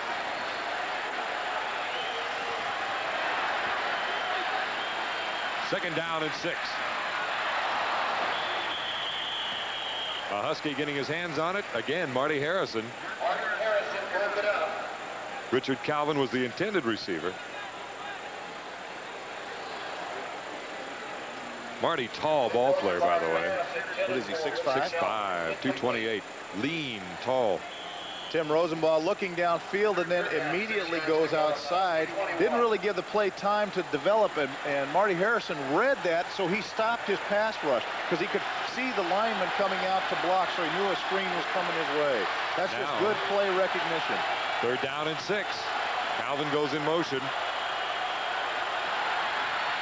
Quarterback, lots of room for Rosenbaugh to the 10, to the 5, the 4-yard line. That was a beautiful call. He had the defense strung out to the other side and simply goes with a quarterback draw. Was that a pre-called play or was it an audible? I think he just felt so much room right there because he went back to pass, and you can usually tell that when he just senses all that green right there, knows how much he needs for the 1st down, because you don't go back with that kind of intensity trying to throw the football when it's a quarterback draw. You're so anxious to run, but he's just looking downfield and senses all that openness in front of him. Utley doing a good job blocking. Now they go to the right side. Touchdown. Calvin's in there. Oh, let's wait. No official call yet. Nope, they're saying he's not in there. Get out of there, Richard. Our mistake. Don't get a personal foul.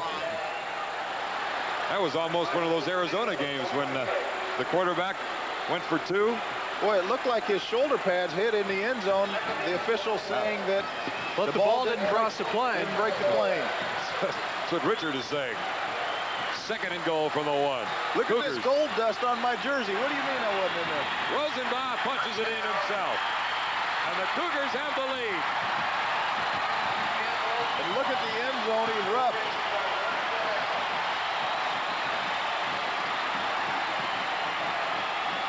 Well, as you look around this stadium, you start to realize that a lot of Cougar fans got their hands on some Husky tickets today. That's where an enlarged stadium maybe can backfire on you.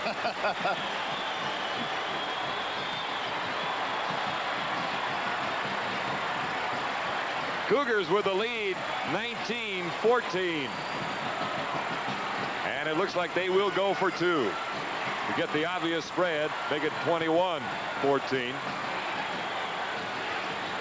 He read the article that Dick Rockney from the Seattle Times wrote. Rosenbaugh. David Reel knocks it away and finally is picked off by one of the Huskies. I thought that was still going to end up in the hands of a Cougar. Art Malone finally seals it with the hands. Let's look at the touchdown again as Rosenbaugh leaps over the line.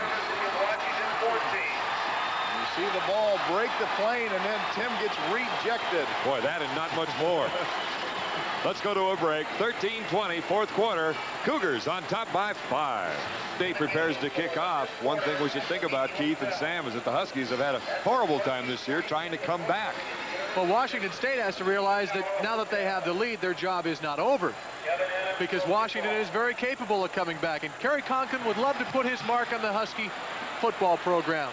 Again, they keep it on the ground. Squib kick as one of the up men, that being number 43, who is Mark Jones, carrying the ball. So the ball's marked on the 34-yard line, and now the Huskies offense with a huge challenge. They trail, and Kerry Conklin has most of that weight on his shoulders. Exactly. Well, the Husky offense has to be fresh because the Husky defense has been on the field seemingly all day long.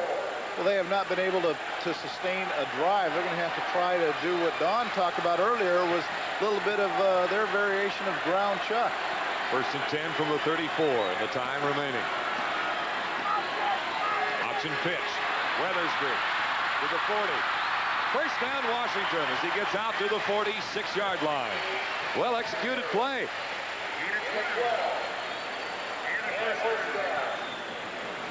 Here it is. Kerry Conklin is doing an outstanding job of running the option and taking the hit and pitching at the last minute. By doing so, what that does is allow the defense to continue to pursue. He draws them to him, and then that gives Vince Weathersby, or the pitch man, running room. Slater with a good block as well. 1st and 10. Ball on the 46. On the rollout. That one got away from him. He was trying to hit Aaron Jenkins, number 29. He had a couple people open. So it'll be 2nd down and 10. Huskies running into a problem they had against UCLA last week, and that's coming up with some offensive production after halftime. And the disparity right now for Washington in terms of yardage. And Kerry Conklin has not enjoyed the success that he had in that first outing, and now it's starting to get to him, and he's starting to aim the football and not throw it naturally like he's capable of doing. 2nd down and 10. Goes to the tight end, Scott Jones. First down, Washington. He got it down to the 42.5-yard line of Washington State. Brian Ford bumps him out of bounds. Gain of 11 yards. In watching Kerry Conklin throw that time, the difference is he hits his back foot and guns it. If he has time to set up, he has a tendency to take and then take a false step and then wind up and throw the football. That time, because the receiver was open so quickly, he had to hit plant and throw, and that's when he is most successful. 1st and 10 from the 43 of Washington State. Cougars lead it. Again, the pitch, we've seen this 3 times, the 3rd time today, and it looks like another first down for Washington. We've seen a pitch like that many times, but not from that position, lining up Weathersby over the tackle instead of the eye. Well, they're trying to do it because they want to get outside quickly, because Washington State takes their outside linebacker and puts him inside. So the tackle, watch Rick McLeod, and then you see Jeff Palcoa come in and hook the guard, which allows Vince around the short lane to turn the ball up the field. Another coach who uses that very successfully in small college ball is Frosty Westering down at Pacific Lutheran. They call it the quick pitch, and the guard and tackle both pull, and the tight end comes down. And there's the counter off of it. And he got it away. There goes Jenkins. Touchdown, Washington. Aaron Jenkins.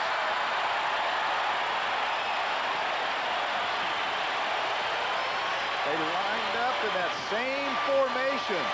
Vince Weathersby cheated to the wide side of the field. Kerry Conklin just reverses out, fakes the toss, gets the defense flowing that way, then turns and hands it to Aaron Jenkins. And is barely able to make the exchange. Again, this you play off of the previous play. Here's the previous one on the sweep by Weathersby. The quick pitch, and Vince had lined up wide, cheated. Huskies will now go for 2 after the touchdown. So both coaches rolling the dice a bit, trying to change that number combination. No! Scott Jones couldn't hold on. Artie Holmes defending. And the score will be 20-19. Huskies on top. This is a 2-point conversion, and Kerry guns it in. Scott had the ball in, and he threw it so hard it just went right through. There you see the toss sweep. You saw the sucker play. The offensive line pull like they're going on the sweep. The defense has to react, and then that creates a huge hole for Aaron Jenkins to go in. Even Don Poyer could run through that one. No comment. This is Apple Cup 87. The scoring drive by Washington, and they now have a 1-point lead. The touchdown again to Jenkins. Boy, and Vince does a great job of selling that sweep to get the defense to move, and then Aaron Jenkins turns on the jet, and what a year he's had. On the kickoff, it's Calvin to the 10 and the 17-yard line. Eugene Burkhalter on the tackle. Taking only a minute and a half and 5 plays. As we said, 3 first downs in those 5, eating up 66 yards. And Jenkins with the 32-yarder. Jenkins is really blossoming here in the last few games as a running back and a fullback for Don James. And Kerry Conklin got to be happy to be back in the lead. And the crowd is now starting to get involved in the football game. It's been a very quiet crowd. On 1st and 10, they go with the dive, and we've got a flag down right in the middle of the heap. Possible face mask. Brian Habib made the tackle.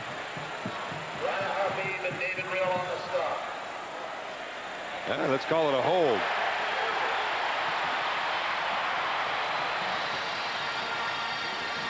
This is a delayed broadcast, but in case you've been out working in the yard, and I don't know how, it's so cold today.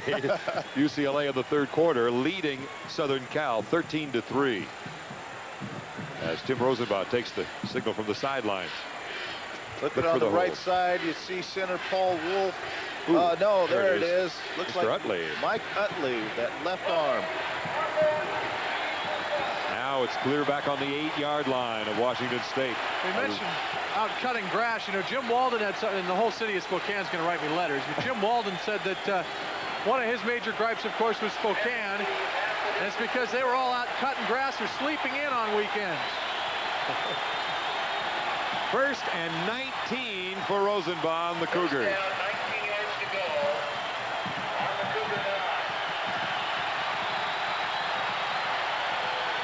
Crowd, as Sam says, beginning to warm up a bit. Just under 12 minutes remaining. Cougars down by 1.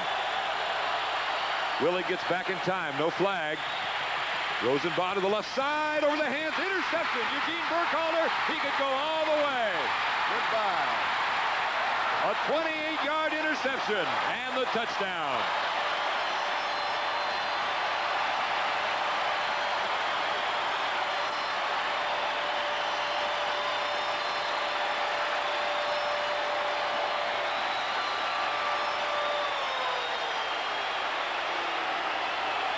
Eugene Burkhalter, the true freshman out of Long Beach, California, with his first interception, and my, what a way to do it, come up with a touchdown as well. And this ball kind of gets away from Tim Rosenbaum. Instead of gunning it in the seam right there, he floats it, and it's too high for Tim Stallworth. He makes a great effort, tips the ball up to Eugene Burkhalter, who goes in untouched.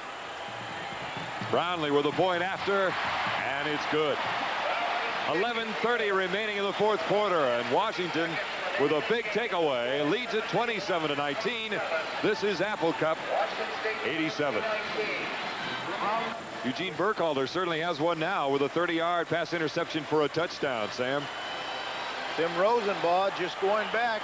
He's got Tim Stallworth is open over the middle, but he floats the ball. You see it going through the air. Tim just tries to come down with it, but he tipped it right to Eugene Burkhalter, who was in perfect position.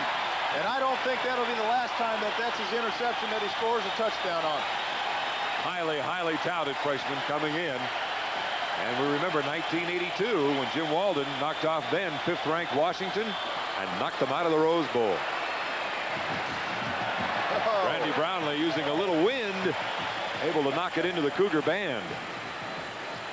So back to the 20-yard line. The Cougars will start trailing 27-19.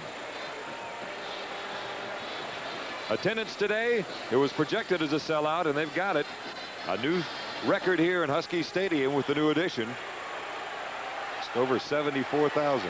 Where are they fitting them? I'm not sure. I thought it only sat 72 or 79. A lot of security today, Keith. Something like that. 72-5. First and 10 to go to Calvin. Oh, what a lick. Marty Harrison and Calvin hitting hard. I'm not sure who won. I think maybe Calvin. 3-yard gain. But look at the magnitude of those hits and the intensity that has picked up in that defense. That Eugene Burkhalter interception has really lit a fire under this Washington defense. Now, if Washington State cannot answer, I think the ball game is going to be over. It's 2nd down and 7. 3 wide to the left.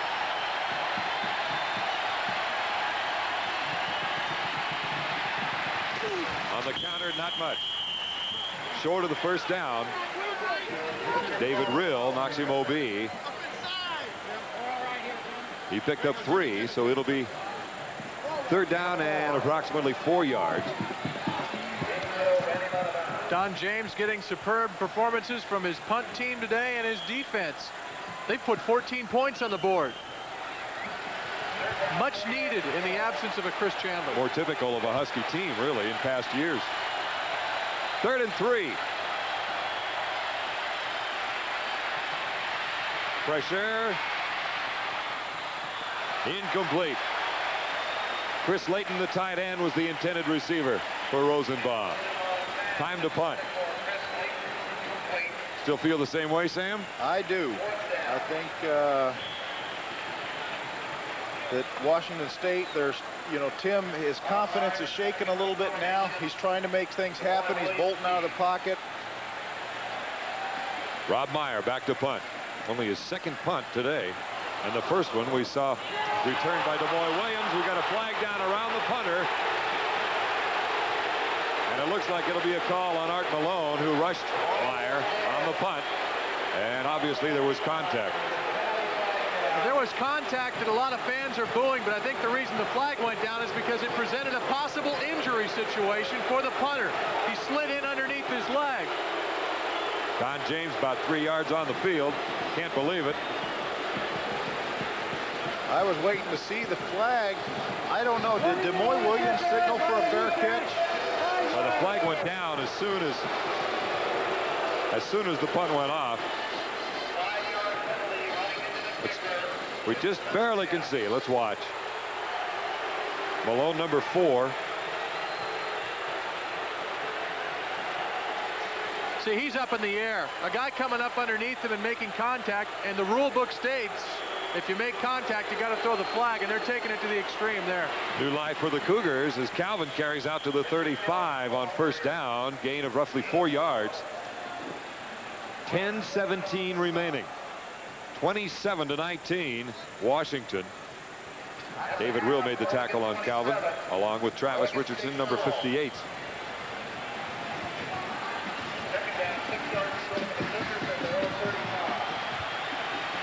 Calvin, number 22, with 143 yards today. Broussard, Huskies again trying to rip the ball loose. That time it was Lilo Lang taking a shot at the pig. Martin Harrison got the tackle, and he picked up 5. So it'll be 3rd and 1 for the Cougars. And Washington State electing to run the football, try to get that ground game going again. 3rd and 1. 3 wide receivers left side, 1 to the right, and John Hughesby. Motion, and I thought Art Hunter was going to leap about 6 feet in the air there, playing the nose guard. I don't think Art, that's physically impossible for him to leap 6 feet. 6'3", 255, it would be quite a feat. Illegal procedure, offense. So it's now 3rd and 6 for the Cougars. Well, that's got to hurt. It takes you out of your short game. Now you got to spread it out. Now you go with the 4 wide package again. 3rd and 6 from the Cougar 35. We're under 10 minutes. Quick drop. Calvin. He saw number 6 coming in and just couldn't find a handle in time, and he also knew where the marker was for a first down. A lot of things to think about at one time. And that is that zone defense. Washington making the adjustment to play the back, keep the back in front of you. Tim Rosenbaum just dumps it, but Lilo Lang is going to stop Richard Calvin short of the first down no matter what. Meyer back to punt. No flags this time. Punts it away from DeMoy Williams. And comes to rest at the 34-yard line.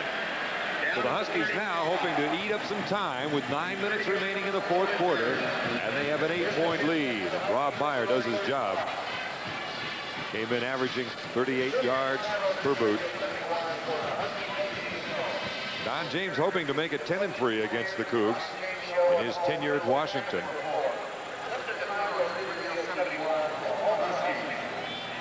last year. The Huskies with a 44-23 victory. That was the Brian Slater, Chris Chandler show. 1st and 10 from the 35. Keeping it inside. Jenkins carried. Let's go back and look at the last 2 Husky scores. Jenkins, first of all, on the counter play, Sam. The counter, toss sweep, hands back to Aaron Jenkins, who turns on the Jets once he gets to the sideline and just goes into the end zone. And the last touchdown, the interception by Burkhalter, the freshman out of Long Beach. Catching the deflection by Tim Stallworth and then going into the end zone untouched. Wonder if he kept that football. 2nd down and 9. Looks like another 1st down for Washington as James Compton carries. That's about his longest run of the year. You can't keep that football, Sam. That's an NCAA rules violation. Oh, that's right. I forgot about that. And I take it back on Compton. His longest run of the year is 14 yards. But he did get the 1st down. And that's been a problem plaguing the Cougs all year. And James Compton has really filled the void in that Husky offense that Rick Finney left. And he's kind of built in the same mold. From the 45, it's 1st and 10. Down to 7:56 remaining. Again, the counter. Compton. Now he has his longest run of his career. All the way down to the 25. Call it the 27 of Washington State.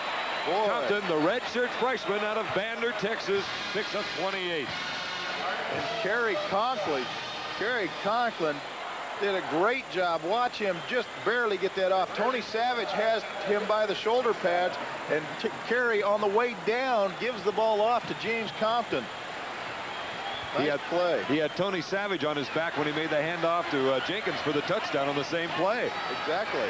1st and 10 from the 27 of the Cougars. This time the draw to Weathersby. Flag down after Weathersby scissors his way through the secondary down to the 9-yard line, but hold on. A Husky may have held on. You're exactly right.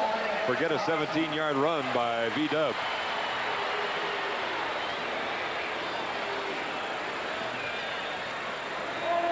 Check out the right guard, possibly. So Jeff Palcoa on Tony Savage. And left guard. Luter was the right guard. 7:24 remaining. Artie Holmes made that last tackle. Boy, it's not a good sign, Sam, as you often say, that when your 3rd leading tackler is your free safety. That means there's not too many people stopping them up front. Total defense, Washington State 9th in the Pac-10, as well in rushing defense. 1st and 20 after the holding call. Weathersby gets a couple down to the 35 of Washington State.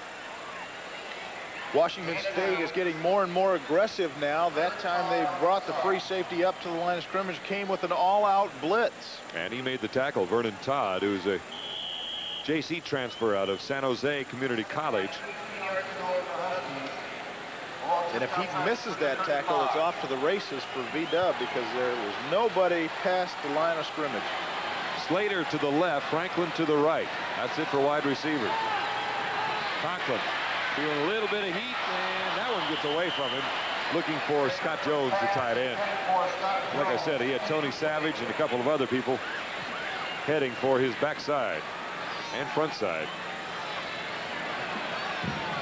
And one thing that Kerry is finding out that the pace is a little bit different in a ball game. You know, you get a lot of practice time working with the 1st unit, working with the 2nd unit. But what happens is when you get in game situations, it's just one step quicker. So you got to plant and throw. And he feels that rush. He feels Hiller from the backside.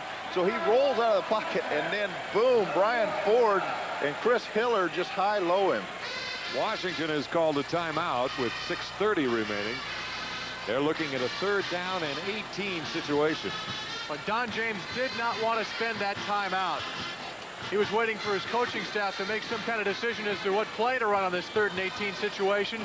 They let the 30-second clock run all the way down to 13 before they could even get a play started to start to signal that play in. And finally, Coach James just said, call timeout, let's get this taken care of.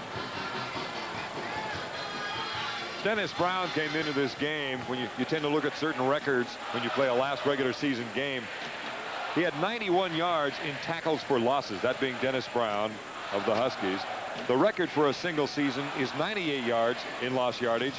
Ronnie Holmes set that record. And I say that because Dennis Brown has been compared to Ronnie Holmes since the day he stepped on campus last spring, or a year ago last spring, as a true freshman. Graduated from high school early. But already he is starting to show some numbers and put some numbers on the board that are comparable to some awfully good defensive linemen. Exactly. For rushing, Washington began to pick it up, especially after the runs by Weathersby and then Jenkins on that touchdown here in the second half. And in passing, Conklin and Chandler especially in the early going, very effective. And for the afternoon still, Washington State with a big lead. Third down and 18 for Conklin. Weathersby's got the first down at the 15-yard line. What did they come up with, Sam? Some sort of isolation for Weathersby? No, they came with the blitz, and when you come with the blitz, rather than play pass defense, Washington State chose to be aggressive, come with the blitz to put the pressure on Kerry Conklin. The offensive line came through, gave him time, and when you blitz, you have man-on-man coverage. You see Artie Holmes trying to pick up V-Dub and chasing him. And V-Dub just flat out runs him, gets the first down. 21 yards. Conklin to Weathersby. 1st and 10 from the 15 of Washington State. Jenkins fighting his way down to the 5, close to another first down. Vernon Todd, the free safety on the tackle with Ivan Cook, number 76. Clock continuing to wind down. 5:40 remaining in the game. A 9-yard gain by Jenkins. And this one could be a mighty big nail in that coffin if they were to score here. Chandler on the sidelines watching the newest of Husky quarterbacks to take over. What a move as he lets the pursuit go on downstream, and he simply walks in from there. And you see Jeff Woodruff holding up one finger. That doesn't mean he doesn't think that they're number one. He's just saying we're only going for 1 point on this conversion. A nifty move by Weathersby, hesitating just a moment to let the pursuit go on by, and then he trotted right into the end zone. Watch Vince really sell the outside, get the defense moving, and then all of a sudden put the brakes on. He got James Hasty and Artie Holmes to overrun it, and then there was no inside pursuit. Brownlee with another PAT, and with 5:15 remaining, it's Washington spreading it out 34-19. This is Apple Cup 87. This gloomy afternoon in Seattle. Washington with that touchdown by Weathersby, and Brownlee kick goes again back into the Cougar band. So Victor Wood will line up on the 20 along with the offensive unit with 5:16 remaining. 3 minutes and 44 seconds on the 65-yard drive, and Weathersby with a 6-yarder. His second rushing touchdown of the year, but again, as Sam pointed out, he's not in there in that short yardage power offensive lineup when they go to the full house tee, the Huskies, so not as many opportunities as in the past. On 1st and 10, Rosenbach looking for help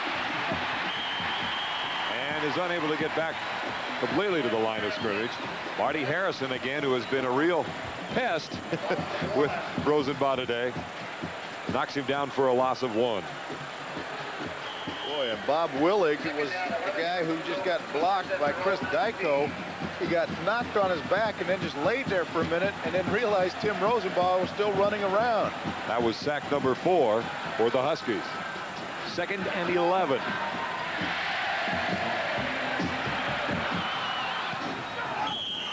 Incomplete. As they went to Michael Wimberly, a backup wide receiver. sort of sense a lack of concentration on the Cougar offense's part right now. Wimberly went to line up on the wrong side. Rosenbach had to tell him to get over here. Well, he doesn't know where he's at right now. He's just so excited to be between the sidelines. 4:35 remaining on 3rd and 11. Rosenbach now with time. He'll do it himself. Needs to get to the 30, and he only makes it to the 27, 28-yard line. It'll be 4th down. And now your defense will go ahead and spread out when you see an offense do what they have done, because it's basically prevent defense time for Washington. That's exactly right. And as that clock winds down, we're running down to 4 minutes left in this ball game. And I can honestly say this is the first game we've called from Husky Stadium this year where my feet are numb. Boy. Put a little Tabasco between your toes. They're going to go for it on 4th and 3.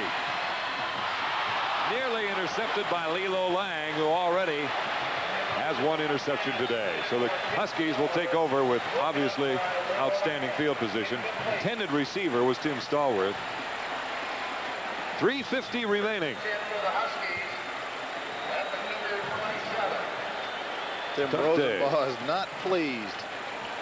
He's been sacked 4 times today. Suffered an interception for a touchdown, a couple of others.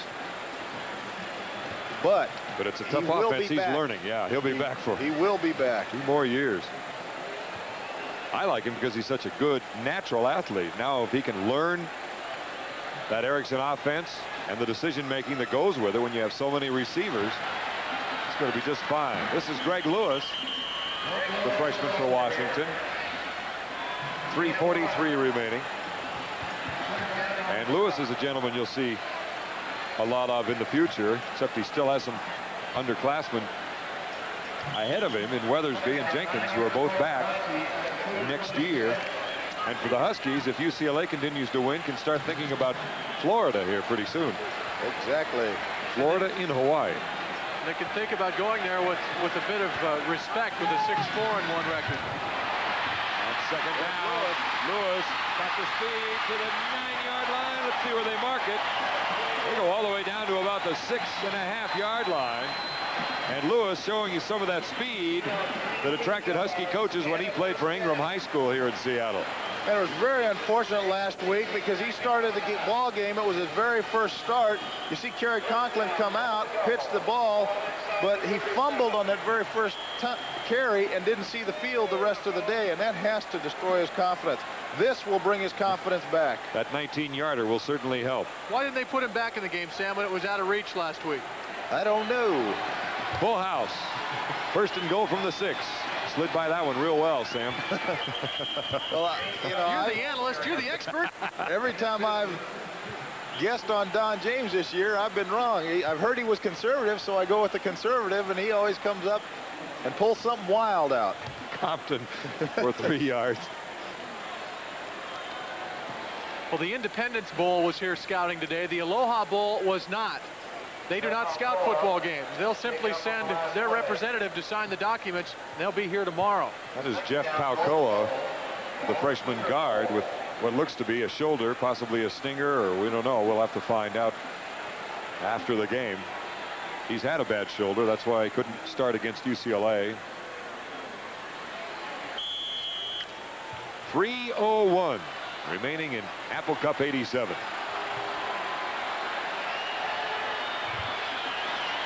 On 2nd and goal from the 4, Lewis. And 3 Cougars were waiting for him. Artie Holmes, James Hasty, the first to get there. It'll be 3rd down. Huskies trying to widen the gap now. Ricky Meyer in there, one of the backup fullbacks. And for Dennis Erickson, it's time to brush off the passport and head for Tokyo. That is going to be one long trip. Oh. 2nd down. Check that. 3rd down. From the 3. Conklin, no. James Hasty. Keith Rice holding him up. It's 4th down. 4th and goal from the 1-yard line. Just beyond the 1. And they're going for it. Washington State's Maury Metcalf did an outstanding job of playing defense that time, forcing Kerry Conklin to keep the football and turn it up because he took away the pitch man. From the 1. Not this time, as Alapate was all over Conklin as they tried to, it appears, establish the option. And a great play by Tanao Alapate. He came blitzing through, not allowing the play to develop. Didn't allow Kerry to get to the end man on the line of scrimmage. When you're a linebacker, you've got about that long to make a decision, and you got to live with your decision. Go, right? Especially in that territory. Yeah, when you're in short yardage like that. Cougars will try to regroup here in Seattle. They're not going to go back to Pullman. They're going to spend tomorrow and Monday practicing out at Highline Stadium in Burien. Then they'll board that Silver Bird to Tokyo on Tuesday. Richard Calvin getting out to the 13-yard line. Can you imagine being a 22-year-old in a college football team or a 19-year-old walking into a foreign country to play a game which nobody has a concept about? Well, actually, they're getting pretty used to it now. They've had that Japan Bowl and then the All-Star game, so the fans are, it's kind of like London, England. They're becoming quite the experts. They'll form a new league. Incomplete. Yeah, the Pacific 10, literally.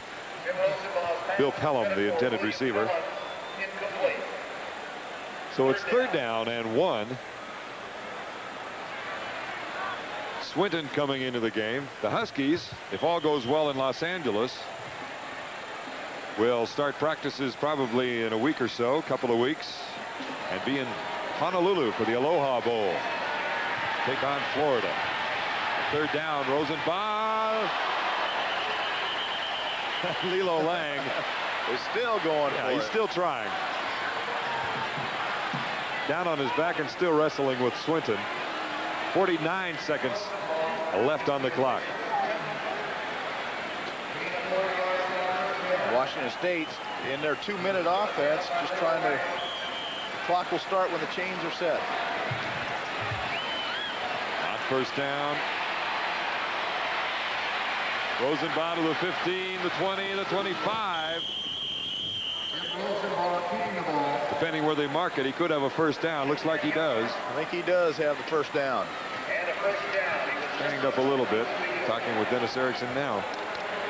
In the 4th quarter, UCLA 13, USC 10. 4th quarter now, 15-10 UCLA. And again, we're on delayed broadcast throughout the state, but that one is getting tighter.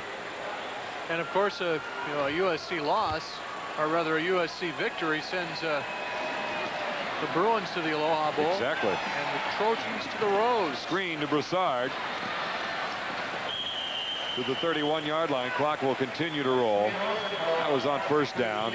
25 seconds remaining, and they stop the clock, the Cougars. But you got to give Mike Lude credit for the Huskies even being on anybody's bowl wish list after the way they played last week against UCLA. What's the key play in this game, the second half? The Burkhalter interception or the touchdown before? That was the killer? The Burkhalter interception, because they could still answer. You know, you're in a 1-point ball game. 20-19 then, right. Then exactly, boom. That's a knife in the heart right there, because it was such a quick score. And then Tim came out and then was a little bit hesitant, lost his confidence a little bit, and then started aiming the football and wasn't throwing it as crisp as he was in the 1st half. Brian Habib and Chris Chandler talking it over, a couple of seniors who have just played in their last game in Husky Stadium. 25 seconds left on the clock. And it's 2nd down and 7. 3 wide receivers to the left. Familiar pattern for today. We've seen it. Lilo Lang gets his 2nd interception. And now it's find a block. It's down to the 48 of Washington State with 13 seconds remaining. A little argument now between Rosenbaum and number 52 of Washington, Dan Kahn. It's also not a good sign when your wide receivers are starting to lead the club in tackles. They've had that happen a few times this year. Tim is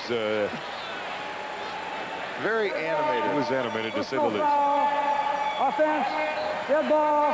Maybe Personal on foul. Rosenbaum. Defense. Okay, both Penalties ways. are declined. First down. I never understand that. Why waste the time? Save yourself the energy of throwing the flag if you're not going to move the football anywhere. Well, that way the coaches have something to go on film sessions on Monday. Rosenbaum suffering 4 interceptions today, 2 by Lilo Lang.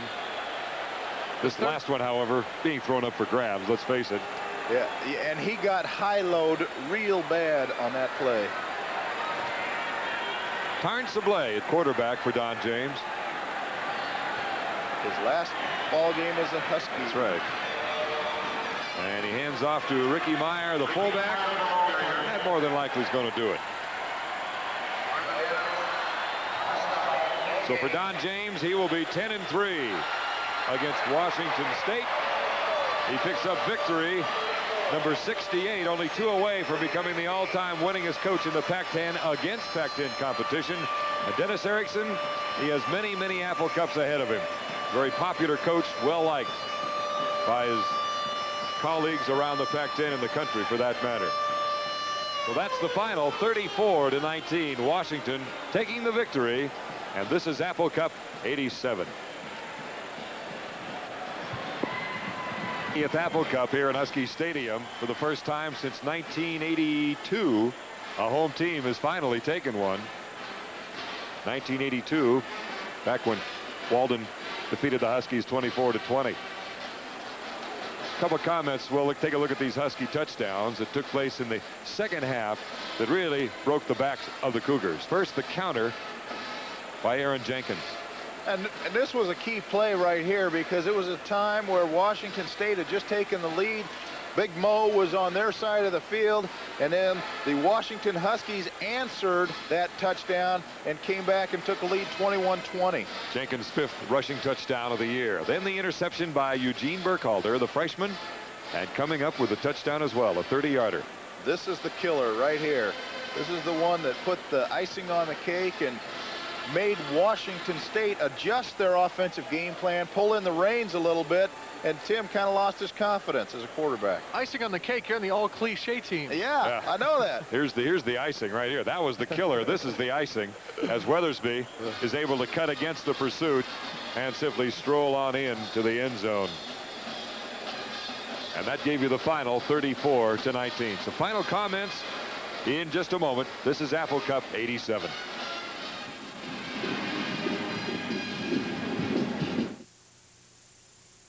I'd like to open a savings account. Hey, that's great. You know, it's forward-thinking people like you who make this bank what it is. Here, have a free toaster. Does your bank look at you differently when you deposit money than when you ask for money? I'd like to borrow some money.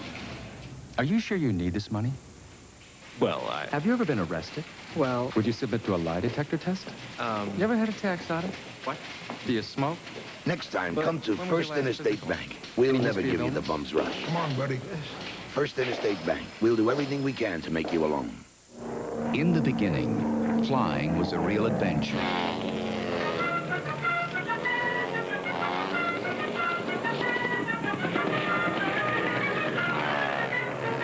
And on many airlines, it still is.